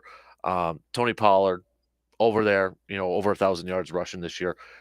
Whatever game plan Joe Barry comes up with and how he calls the game is going to be a big factor in determining whether the Packers can win this game or not. If they can slow down that Cowboys offense, if they could slow them down and give the offense a chance, put the offense in a position to win, that's going to be something. I don't really know how Barry, or I should say, what Barry is going to do in terms of his game plan and how he's going to call this game. Is he going to, all right, we're going to keep everything in front. We're not going to allow explosive plays down the field from CeeDee Lamb and his receivers. We're going to keep everything in front, make them have long drives and try to score touchdowns. And eventually they'll screw up. That mindset that we have seen so many times this year. Is he going to focus on just trying to stop the pass and leave that running defense vulnerable, like we've seen a lot of times too? The game plan and how he calls his defense is going to be incredibly important. Number 2, Aaron Jones. Aaron Jones.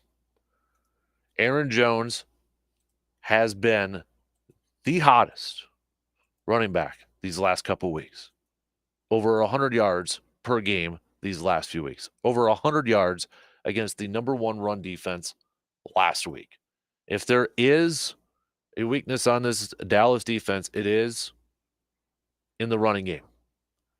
Aaron Jones loves going to Texas, his home state, and loves to go play down in Jerry World. He's had success there, and he's playing really good ball right now. If Aaron Jones can set the tone and he can go out there and have success running the football to where Dallas is like, crap, all right, maybe we got to load up that box a little bit more. Got to force, Jordan Love, a hot Jordan Love right now to throw the football. Aaron Jones could really change the dynamic of this game, the offensive, the ability on this Packers offense to do a lot of things if he goes out there and he has himself a really, really good game. Now, I understand there's other factors that are involved in Aaron Jones having himself a good game. The offensive line, protecting, opening up lanes.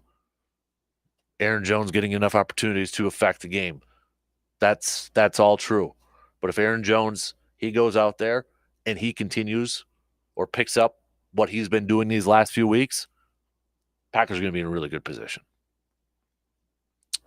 Number 1 player, it all starts with the quarterback, doesn't it? Number 1, Jordan Love. Jordan Love, 2 weeks in a row, Offensive Player of the Week. Jordan Love, a lot of talk right now that, Green Bay's got themselves another quarterback. Green Bay's done it again.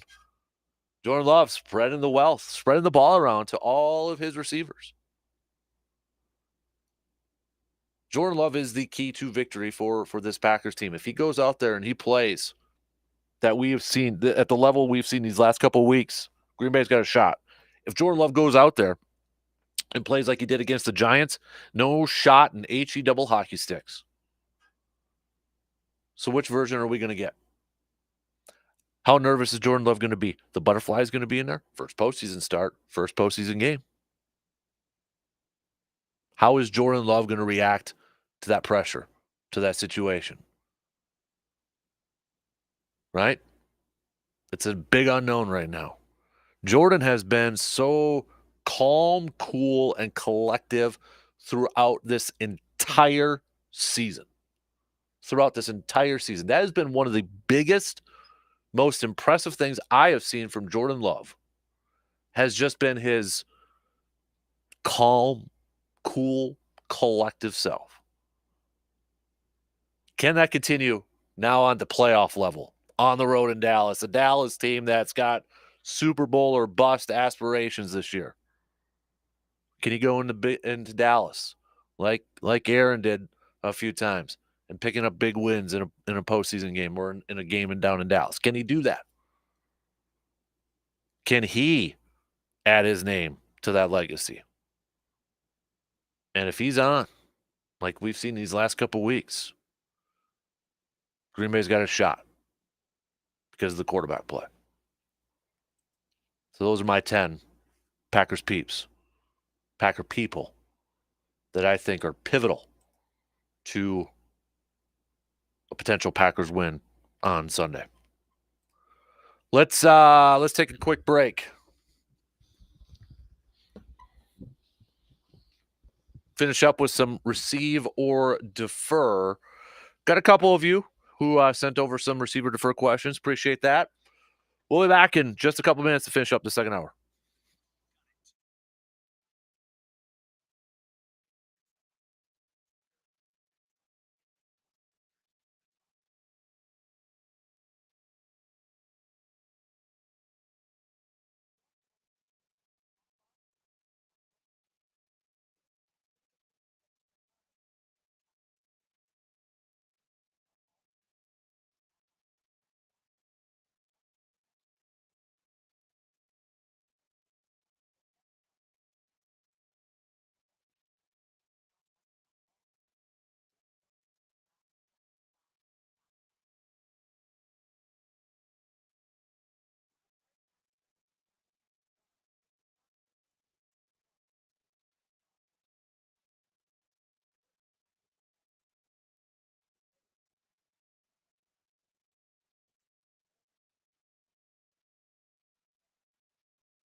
Coming up at 8:30, we'll do our outdoor tidbits with Mr. Jake Boakes. Last call for any questions for our DNR warden. Text them to us, 715-830-1912.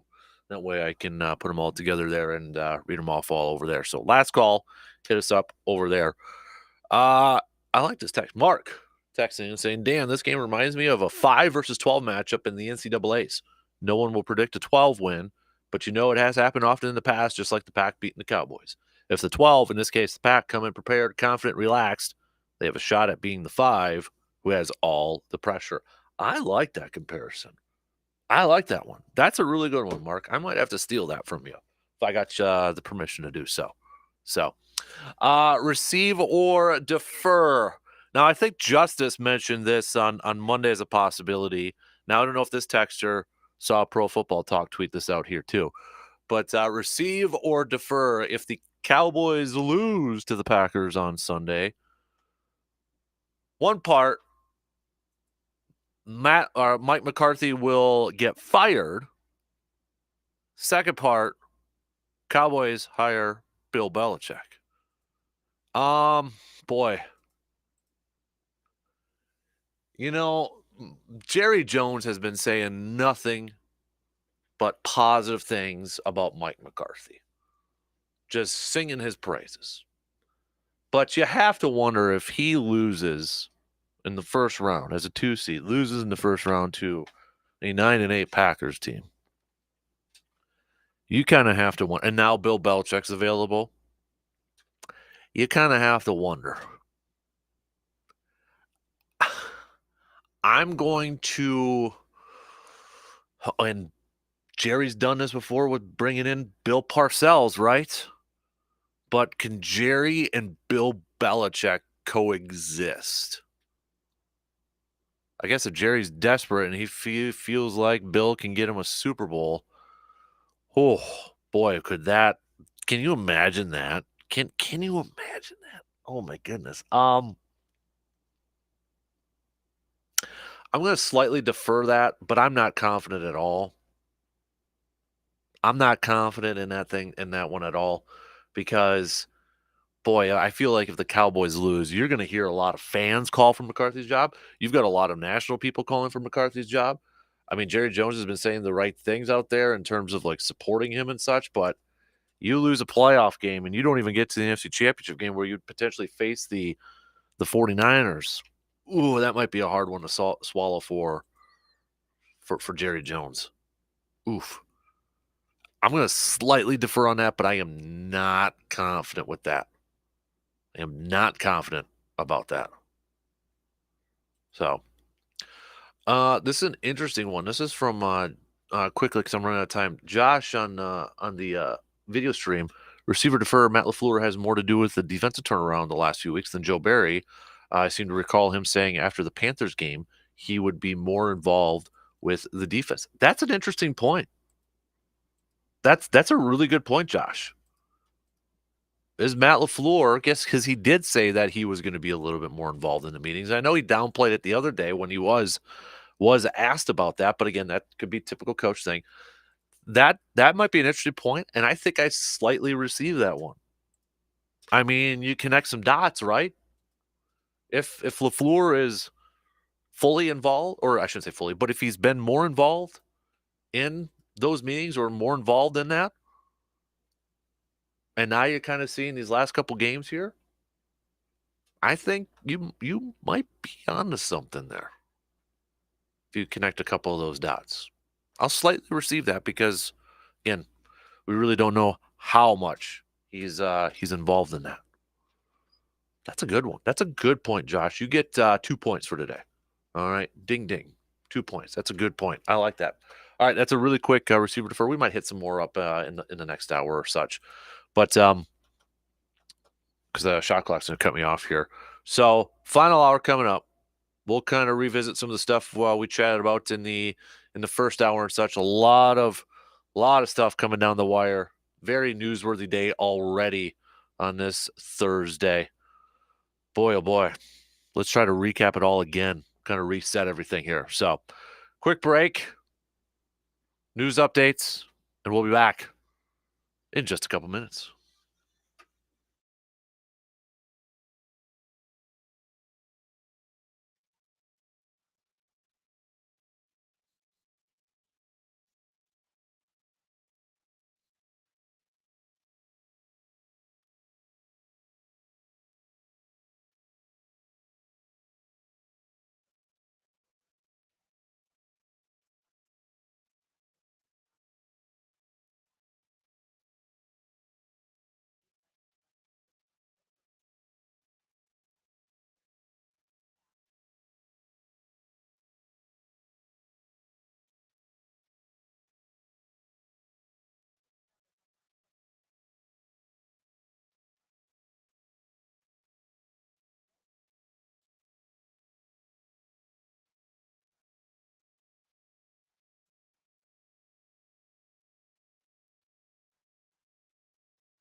Third and final hour on this Thursday morning, and boy, has it been going by fast and furious.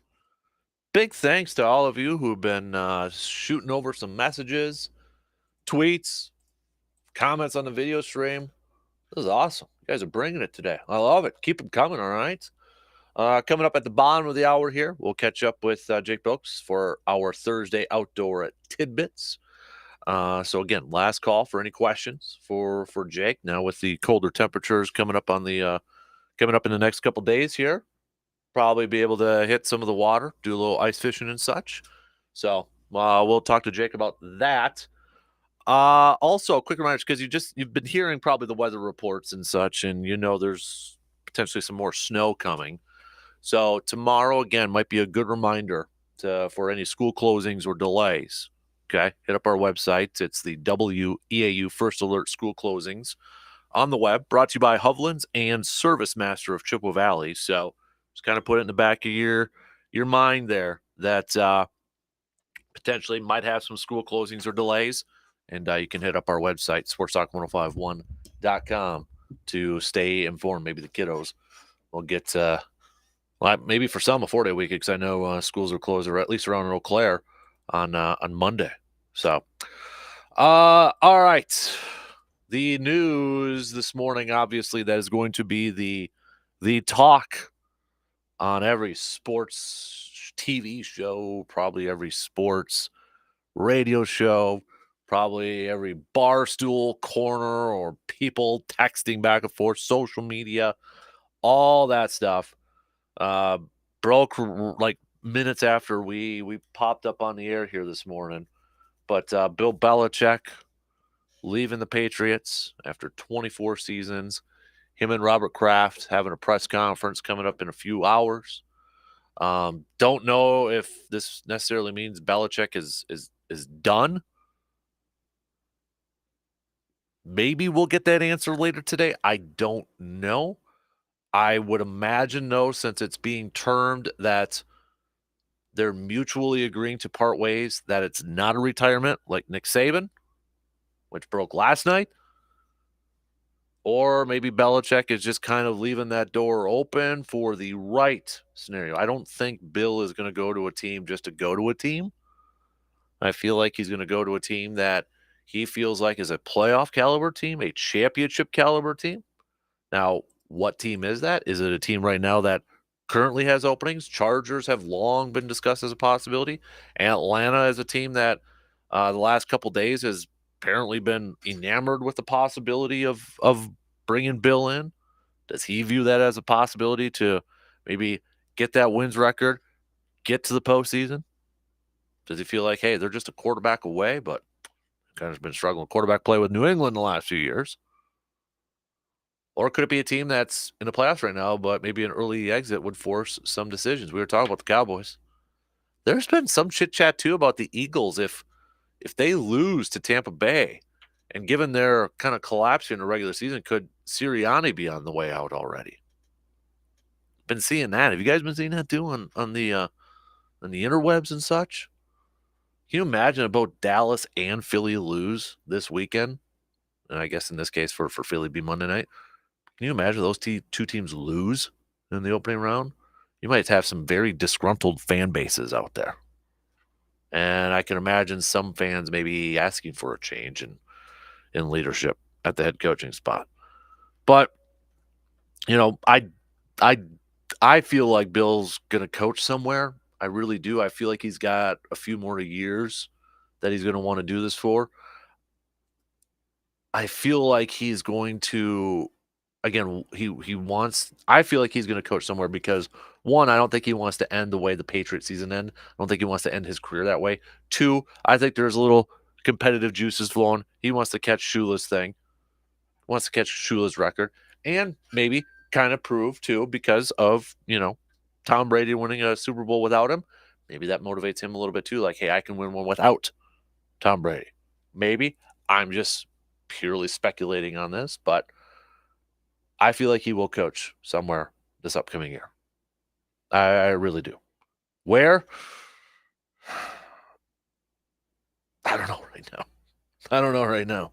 So I'd probably pick the Chargers unless another opening pops up after this weekend's games. So, and then, I thought we were going to talk a little bit more about Saban this morning with the news that he's retiring, which I think that one might surprise more people than anything. I mean, there was talk about Belichick potentially leaving or being let go. So, I mean, at least we were primed up for that a little bit. I feel like the Saban one kind of came out of nowhere a little bit, but he's calling it a career. And I wouldn't expect at this point Nick Saban to get back on the sidelines at any point. I know he's up there in age too, 72 years old. I don't feel like he's a guy that is coaching again. I could see him doing some TV stuff.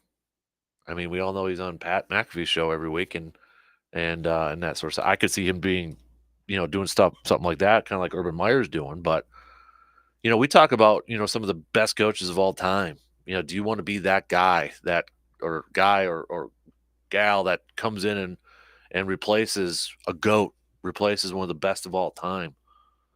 Whoever gets that job for Alabama is going to have some immense pressure coming on them. Whoever gets that job. I know there's names being floated out there already. Could it be Dabo? Although that stock's kind of fallen maybe a little bit. Could it be? I saw some James Franklin talk out there from Penn State, Oregon's coach. But whoever's coming in, I mean, there's not going to be any grace period. There's not going to be any of that. There's going to be the expectation to kind of continue the dominance that Alabama has been putting out there for this long time, last 17 years that Nick Saban has been out there. There's going to be that expectation to just pick it up and keep her going. Now, is that fair on that coach? Debatable. I mean, you go into a situation like that in Alabama where the stakes are that high and it's all about championships. That should be the expectation if you take that job. I'm really curious, though, to see. I think I'm more curious to see who Alabama hires as their head coach compared to who New England hires to replace Belichick. I'm more curious to see who Alabama picks because I feel like that expectation is going to be a lot higher, or those goals and that expectation is going to be incredibly higher in Alabama right away than compared to New England. I think New England realizes, okay, we're in a transition period. We're in a little bit of rebuild. We need a quarterback. We kind of have to reset everything. You look at our division right now. They're fourth behind Buffalo, Miami, assuming the Jets will be better next year with Rodgers over there. This is a time, I think, for the Patriots. If they were going to make a move, you make it now. Kind of get a new quarterback in, kind of reset everything. Alabama, no.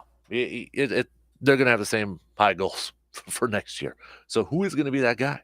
And especially, bowl season's over with, all that. You transfer portals going on. Who's going to be that guy? And the trickle-down effect from that too, right? Because if they do hire a coach from a big-time program, I know Steve Sarkisian's name is being floated out there, Lane Kiffin, guys who have ties to Alabama. But assuming Alabama gets their new head coach from a big-time program, it's that trickle-down effect then who does, say it's Oregon, who does Oregon now hire for their head coach? It's that trickle-down effect. So not only is it because you're coming into a situation with immense pressure and with, replacing a GOAT like that, but it's that trickle-down effect. So that's where I'm really curious to see who Alabama potentially goes after and who they can get to come in. So we shall see. We shall see. I saw something out there. I don't know if this is 100% true, but I did see something out on social media that Alabama wanted to make a hire within like 72 hours, which is incredibly quick, which is very quick.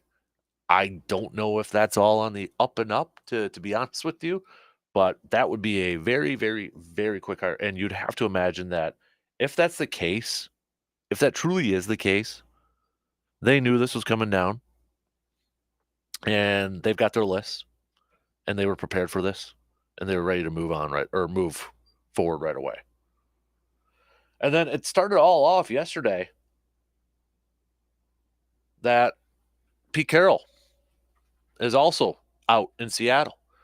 Now, if you listen to his presser, it almost seems like he preferred to still be the head coach in Seattle.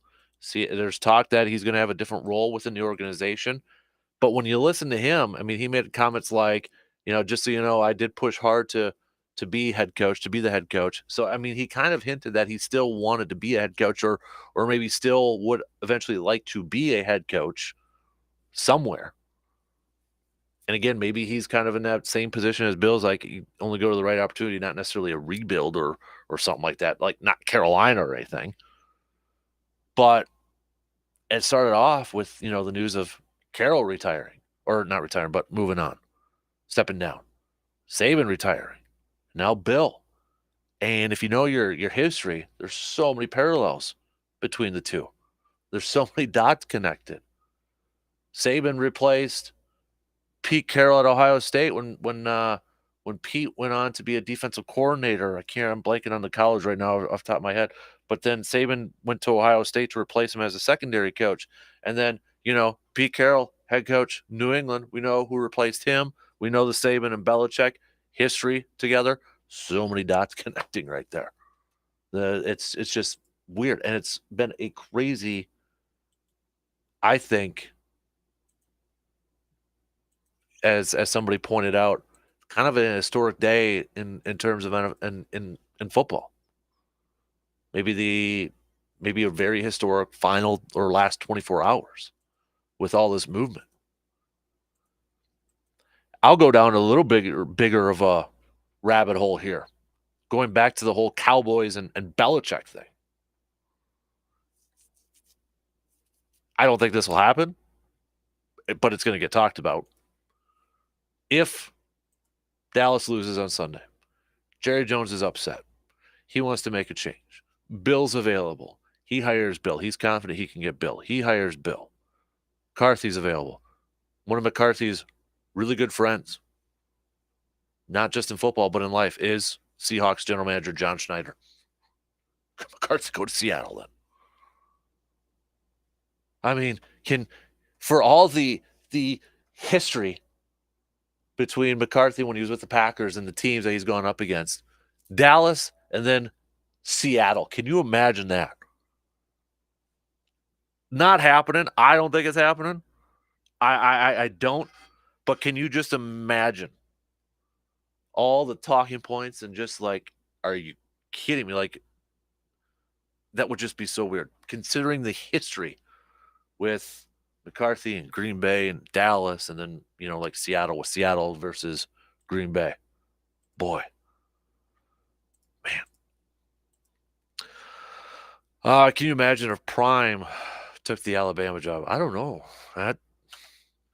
You know what? Prime and Nick Saban are in those Aflac commercials together, right? They've got a connection over there. I doubt that would be the hire, but I guess never say never. Prime would go back kind of to the southern portion of the United States. We know, played college ball at Florida State, Atlanta, played over there. But, man, that would be a little surprising if he did. I can't even imagine what that would be like. You're right. I can't imagine that. That'd be crazy. That'd be nuts. It also might be kind of something I want to see, just to see how it would turn out. Because it'd be so different.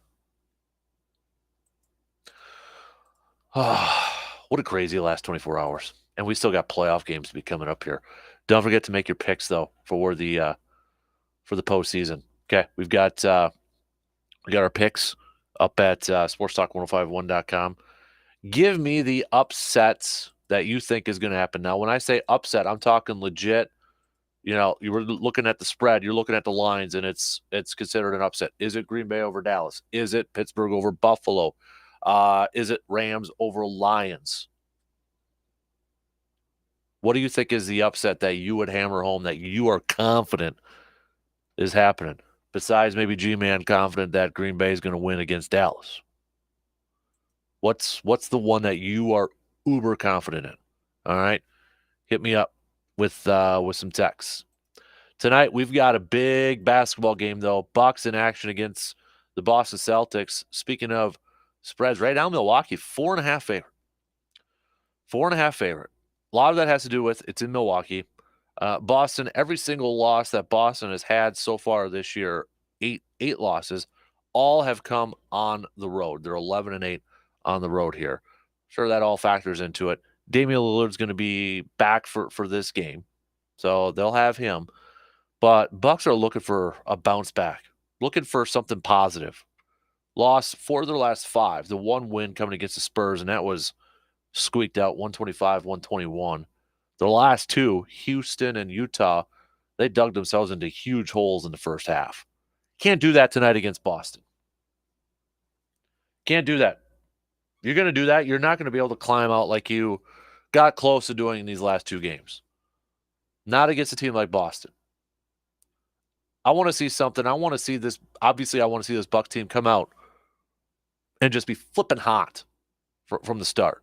4 complete quarters. Not just starting off hot and then you kind of go, lollygag into the second half and you lose that thing. Let's play some 4-quarter basketball. 4 straight quarters of really good basketball. All right? You can't get fired up for this matchup. You can't get fired up with Boston coming into your arena. And you can't keep that energy going. Something's wrong. Something's wrong. Got to keep this thing going. Let's get a W. It's not, I get it. It's January. It's January 11th.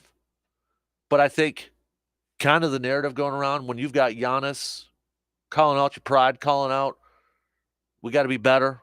You're looking at these games and how you play. There's some growing anxiety amongst fans right now. Like, what is going on with this team? Is it because the expectations are incredibly high? Absolutely. But we want a feel-good win right here, okay?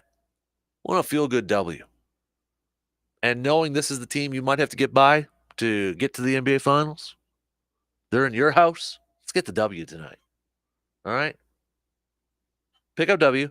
Get a little confidence back. Get a little mojo back. And let's ride.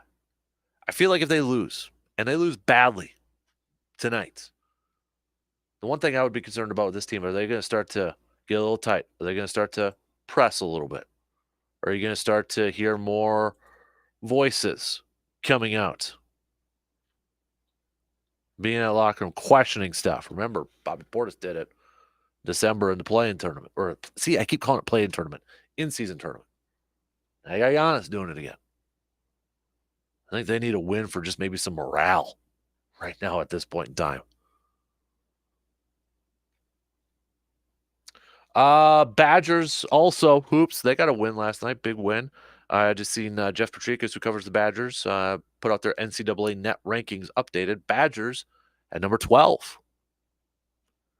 It's been a weird, crazy, very entertaining week in college basketball with these upsets. 4 of your top 5 teams all upset. The lone team that did not get upset in the top 5 was UConn. A couple nights ago, Purdue, number 1, out. Houston, out, number 2. Last night, Kansas, out. They lose to UCF. UCF storms the court, goes crazy. Did you guys see the video clip of like one of the announcers? Ended up with a shoe, with somebody's shoe. It was that crazy. Tennessee, number 5, loses. Marquette loses. Number 11. Oklahoma, number 9, loses. It's going to be interesting to see the new rankings coming out, AP rankings coming out next week. Badgers take care of business on Saturday against Northwestern. Maybe potentially they could get close to 10. Maybe perhaps get into that top 10 a little bit there. But right now, they're starting to get, I think, a little bit more love from the national peeps. So it seems like they're getting a little bit more attention right now because it's like, oh, all right, Wisconsin keeps winning. They're undefeated in the Big Ten. They're actually putting up points. They got guys who are scoring here. I mean, before the game, they had back-to-back games over 80. They got 70 last night, over 70, 71. So they're putting up points. It's the best offensive team in the Greg Gard era thus far. AJ Storr is the straw that stirs the drink. He had a really good first half last night. Max comes in, kind of nails it down, has 18 to lead all Badgers in scoring. So starting to get a little bit more attention here. I was watching some of the post-game stuff last night, and there was even some talk from, I think it was the Big Ten channel. Hey, could Wisconsin, these road wins, these Big Ten road wins, Michigan State, now Ohio State, big wins for Wisconsin. And, like they said, we were just anointing Purdue as the Big Ten winner. And they said, rightfully so. We get it. But maybe not overlook Wisconsin so much. Maybe we got to start to pay a little bit more attention to Wisconsin at this point in time. We won't get to see Wisconsin and Purdue until next month. And hopefully Wisconsin's still playing incredibly well for that matchup, because if they continue this, they continue to play at this level, they continue to score the ball as much as they have been, that could be a really good game going up against Purdue. All right, we got to take a quick break. Should have outdoor tidbits. Still waiting to hear back from Mr. Jake here this morning. So hopefully we'll have a little outdoor tidbits coming up here. If not, we got plenty of other stuff to hit up, right? Playoffs, coach changes, hoops, all that good stuff. Keep the comments coming, though, all right? Hit us up with a text, 715-830-1912.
All right. I don't think we'll have an outdoor tidbits for this morning. I haven't heard back from our good buddy Jake. He's probably a little busy here this morning. So we'll save the questions for when we chat with him next time. Thank you to everybody who sent those on over. But unless something changes here in the next like 28 minutes or so, I'll keep you posted. But we got a lot of other stuff to get to here.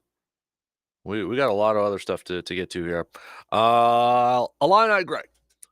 Not sure why so many Wisconsin fans say bad things about Greg Gard. All he does is keep them relevant every year. Badgers looking very solid. AJ Storr was such a key addition. Ken Palm has Wisconsin, Purdue, and Illinois all finishing 15-5 now. This is going to be interesting. I agree with you, man. Do we still got that? We still got that man cave light bet for the Wisconsin Illinois game. Well, are we still going to roll that one out there for hoops there, big guy? Defending Kasper Classic champion, Illini Greg. So, a couple more people texting in here about the big news from today with Belichick. I do not know, Dave, where Belichick is going to go next. If I of the teams available now, Charger, I feel like the best situation to win immediately would be Chargers at this point because of the quarterback. They've got Justin Herbert over there. One of their biggest weaknesses has been defense, and I think Belichick can help with that. He can fix that.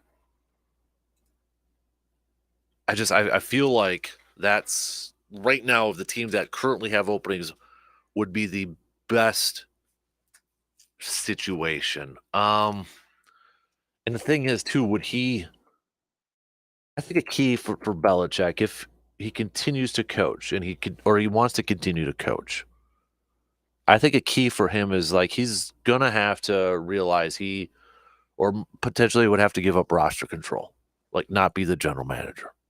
And I know there was a report out a little bit earlier this week that said he would be willing to relinquish, those responsibilities. And I think that has to be key in him potentially taking any other job.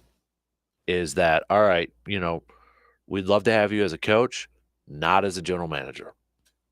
Not as a general manager. I think if he's willing to do that, it changes some things. If he's not, then maybe that takes him out of the running for some of these other potential openings. I just feel like right now in a win now mode,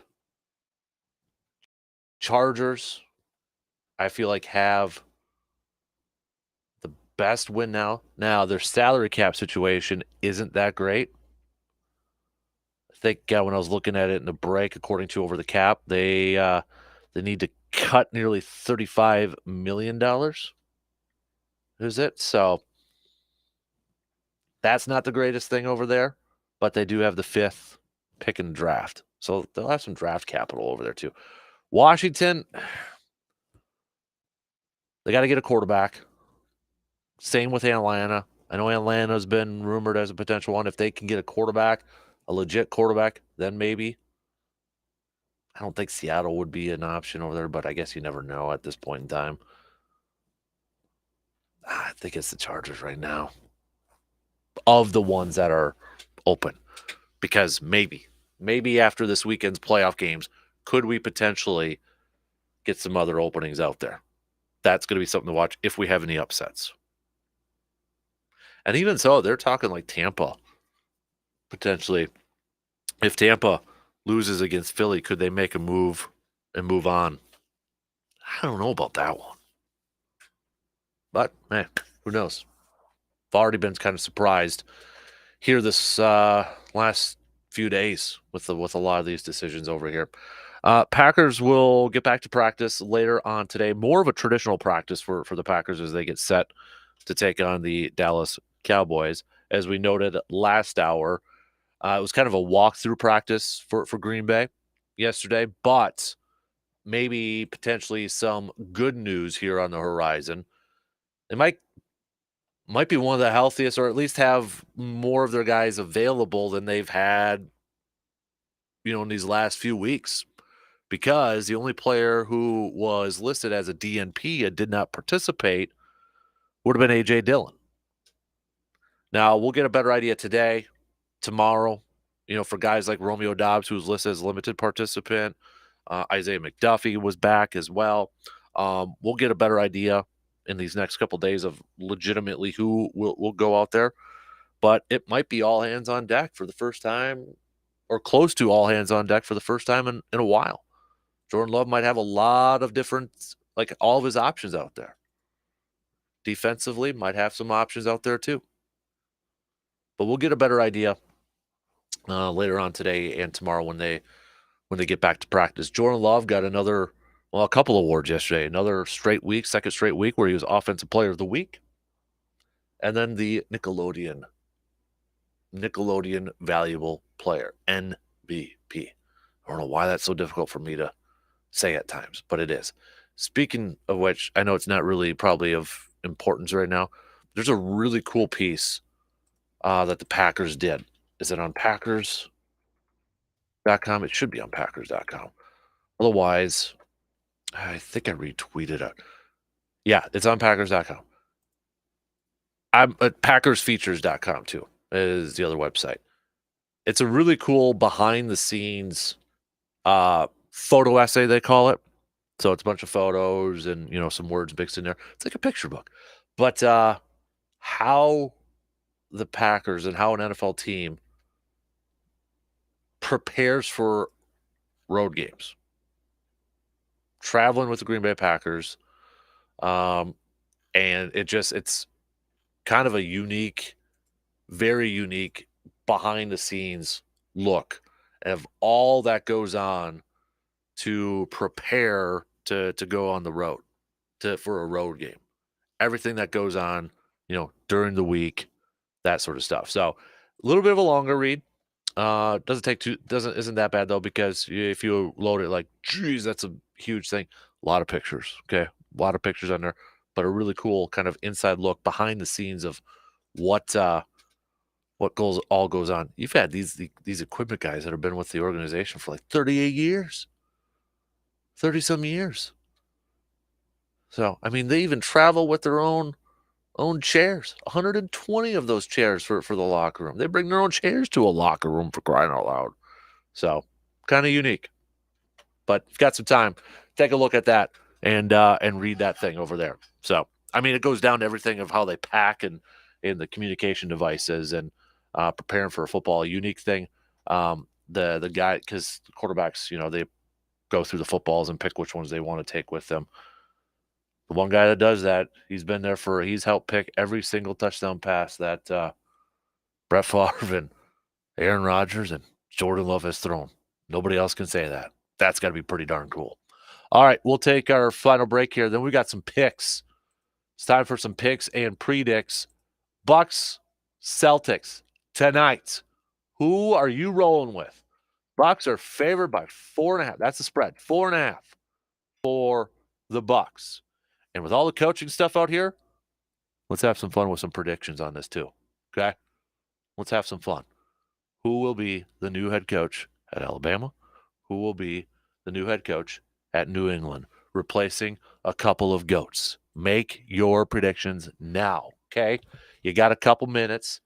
Text me who you think. It is our picks and predicts segment over here. So let's have a little fun with this. We'll pick some games and then make some predictions over there.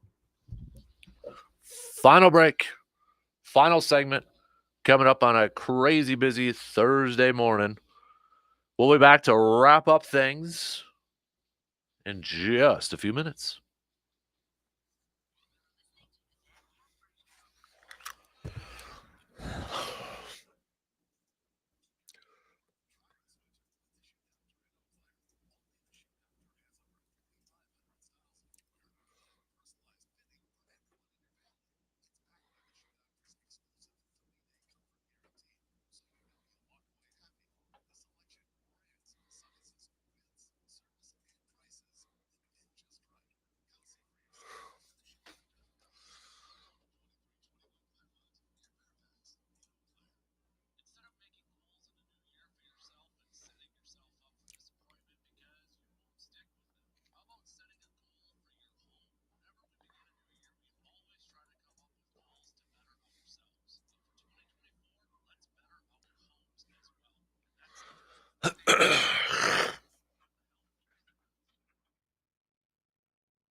Wrapping things up here on this crazy, fun Thursday morning. Big thanks to all of you for hanging out with us this morning. Let's wrap up with some picks and predicts brought to you by the Elbow Room right here in Eau Claire. Miner now serving Man Cave Light over there, looking for somewhere to catch the games this weekend. Man Cave and grab some Man Cave Light. The Elbow Room in Eau Claire right next to the Banbury Place. Let's take a look at the NBA schedule first before we make some predictions. We'll pick some games here. I'm going to start it off with, let's throw the Knicks and the Mavericks in this one. Knicks 22-15 visiting Dallas 22-16. New York actually favored by 3.5. I know Dallas is a little bit banged up. No Luka. Yeah, I'm going to go with the Knicks. I'm going to go with the Knicks in this one just because I think Dallas is a little bit more banged up for this game. So I'll ride with the Knicks. Suns and Lakers, which I think the NBA would love to have as a Western Conference Finals, but both these teams actually got to start winning some more games and be in that position. We've got it's at LA. Lakers 1.5 point favorites in this thing. Actually, I'm going to go with the Suns. I don't know why. I feel like the Suns are going to get this one, and then the Lakers are going to go under 500. Lakers are good at home though. They're solid, 13-6. Screw it. Why not? I'll go with the Suns. I'll go with the Suns straight up for this one. Let's go Boston at Milwaukee. I'm actually a little surprised they still have Milwaukee as a 4.5 favorite in this one, considering how Milwaukee has played these last few games. Boston coming in here. They just got a victory in overtime last night against the Timberwolves, 127-120. I'm going to go Milwaukee wins, but I don't think they cover. So I think they win, but it's like by 4, 3, 2, 1, somewhere around there. I'm going to go with that one. I think Milwaukee wins. It's at home. They bounce back, but it's a tight one. It's a tight one. So give me the Bucks. Give me the Bucks in that one. Let's do some predicts in this thing now. Ready? So we've had some crazy coaching news in the last 24 hours. Pete Carroll, not going to be that good for Seattle. Then you got two coaches who have been, kind of tied together over these years. They obviously know each other. Saban coach for Belichick in Cleveland. I'm sure they're going to be airing the Saban and Belichick documentary thing that they did a few years ago. I'm sure that's going to be somewhere on the television at some point, today. Who knows if Belichick's going to continue coaching Saban? It's a retirement. I guess never say never. Could he come out? Possibly, but I don't think he would. So it's going to be very difficult to replace those guys, right? But who is going to be up for that task? Who is going to replace them? As I mentioned a little bit earlier, I'm very curious to see. I'm more curious to see the replacement for Saban than I am for Belichick, because I think, you look at the New England situation. It's kind of a reset. It's kind of a little bit of a rebuild over there. You got to find your quarterback, and you look at the division. It's like the expectations aren't going to be high right away. Not the case for Alabama. It's going to be come in, win right away. So that's where I'm kind of curious to see where they're going to go. A lot of people for Alabama kind of trying to, okay, where are some Alabama connections to this thing? Who out there is a Nick Saban disciple, or who's got a connection with Nick Saban? And you're kind of looking at his former assistants, right? You got names like Dan Lanning in Oregon. Younger guy, was graduate assistant under Nick Saban. He has been a popular pick. I'm not going to pick him. My big reason is he's got a $20 million buyout. Steve Sarkisian, it's been mentioned. I think he stays with Texas. Dabo has been mentioned. I think that stock has kind of fallen down a little bit, though, especially with the whole transfer portal, NIL sort of stuff going on there. So I'm not going to go that one either. You've got NFL guys being mentioned. Vrabel. I don't think Vrabel goes there. I don't think Dan Quinn goes there. Lane Kiffin. Could he go there? I think Lane Kiffin would entertain it. I don't know if Alabama's going to entertain it. I'm going to go with Washington's coach. I know there's not any ties to like the SEC, nothing with like Saban and that. But DeBoer over there, 25-3 in his first 2 seasons over at Washington. National championship appearance. All levels, he's 104-12, 104 wins and 12 losses. I'm going to go with him. That's my pick. Kind of an outside the box one, maybe, but that's what I'm rolling with. Belichick replacement, could it be Jared Mayo? A lot of people kind of assuming that it would be him. Up and coming coach, signed a contract extension, took some head coaching interviews last year, stayed in New England as a defensive coordinator. Seems like the natural progression. Easy pick there. I'm going to go.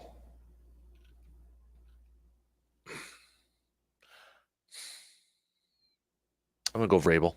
I think they bring back Mike Vrabel. Mike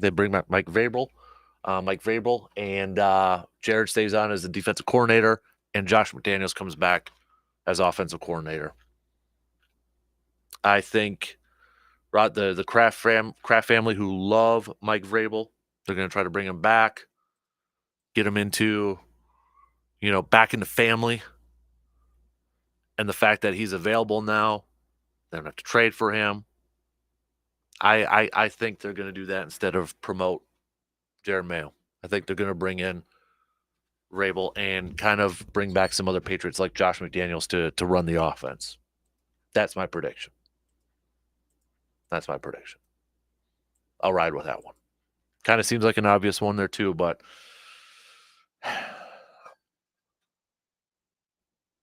yeah, I think it's Mike. If Mike wasn't available, then I would probably go with Jared. Get him promoted there. I know there was some talk about could Josh McDaniels come back and be the head coach. I really, for the Patriots' sake, don't do that. Okay? It's proven that the guy can't be a head coach. Can he be a coordinator? Yeah, sure. He can't be a head coach. He can't be. He's gotten a couple opportunities. First one was probably a little too early, but he screwed up the Raiders one too. Okay? Fool me once, shame on you. Fool me twice, shame on me. Bring him back as a coordinator, fine. Work with your new quarterback, fine. But not as a head coach. Can't do it. All right, tomorrow should be fun. It's Football Friday, getting ready for the postseason, baby. We'll break down Packers, Cowboys, key matchups, keys to victory, and picks. Okay? Can the Packers go into Dallas and pick up the win, shock the world? Jordan Love in his first start in a playoff game, first playoff game for a lot of these youngsters over there. Will the Butterflies start the roll, or can they continue their impressive play on the offensive side? Can they slow down this Dallas offense? Will Mike McCarthy stick to the running game? Or will he still try to pass, knowing that the running game is there? Can Mike McCarthy stick to the running game? That's a question. We've seen it firsthand, right? When he was with Green Bay, we've seen it kind of sometimes tends to get away from running the football. If the running is there, if Green Bay is going to give them an opportunity to run the football, is he going to take it? Is he going to stay with it? Or is he going to try to pass? A lot of things to watch for in this game. So we'll have some keys to victory, key matchups, all that good stuff. I list my 10 most important Packers people for this game. I'll put it up on the latest episode of the Man Cave podcast dropping later this morning. It's going to be a loaded one too with everything that's going on here. So, but a big thanks to all of you. A lot of texts. I know I didn't get to all of them. I didn't get to all of them here because riding solo again here today. So appreciate all of you who texted. Keep them coming every morning. All right. We're going to do this again tomorrow morning. So keep them coming. But a big thanks to everybody who texted, video stream commented, tweeted, whatever the case may be, phone calls and such. Big thanks. This was a lot of fun. A lot of stuff to hit up on. And we're going to have a lot of stuff to break down coming up tomorrow as well. So it's going to be a busy next few days here. So big thanks again to everybody who chimed in, participated. Don't forget to get your picks in, though, for the postseason. Just head to sportstalk1051.com, click on that win tab, and get your picks in, okay? Bragging rights are at stake for this thing, okay? Bragging rights are at stake. Next week, we're going to have a new slate of games to pick from. We'll probably have some postseason games in there, but we're going to mix in some other stuff as well, okay? So get those on in. Make those picks, and we'll make our complete picks tomorrow too. Brandon will be in. We'll break that down. We'll have hopefully Austin Crow, Dr. Crow, inside the training room.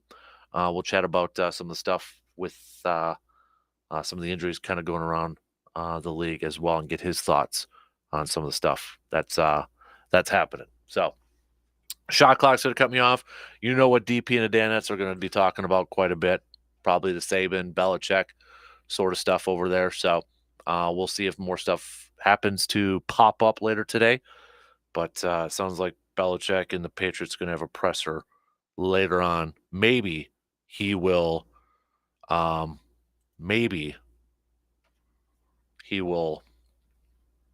announce what his future is going to be. That's it. Let's do it again tomorrow, all right? Just past 6 a.m. Thanks for hanging out with me this morning. I'll talk to you just past 6.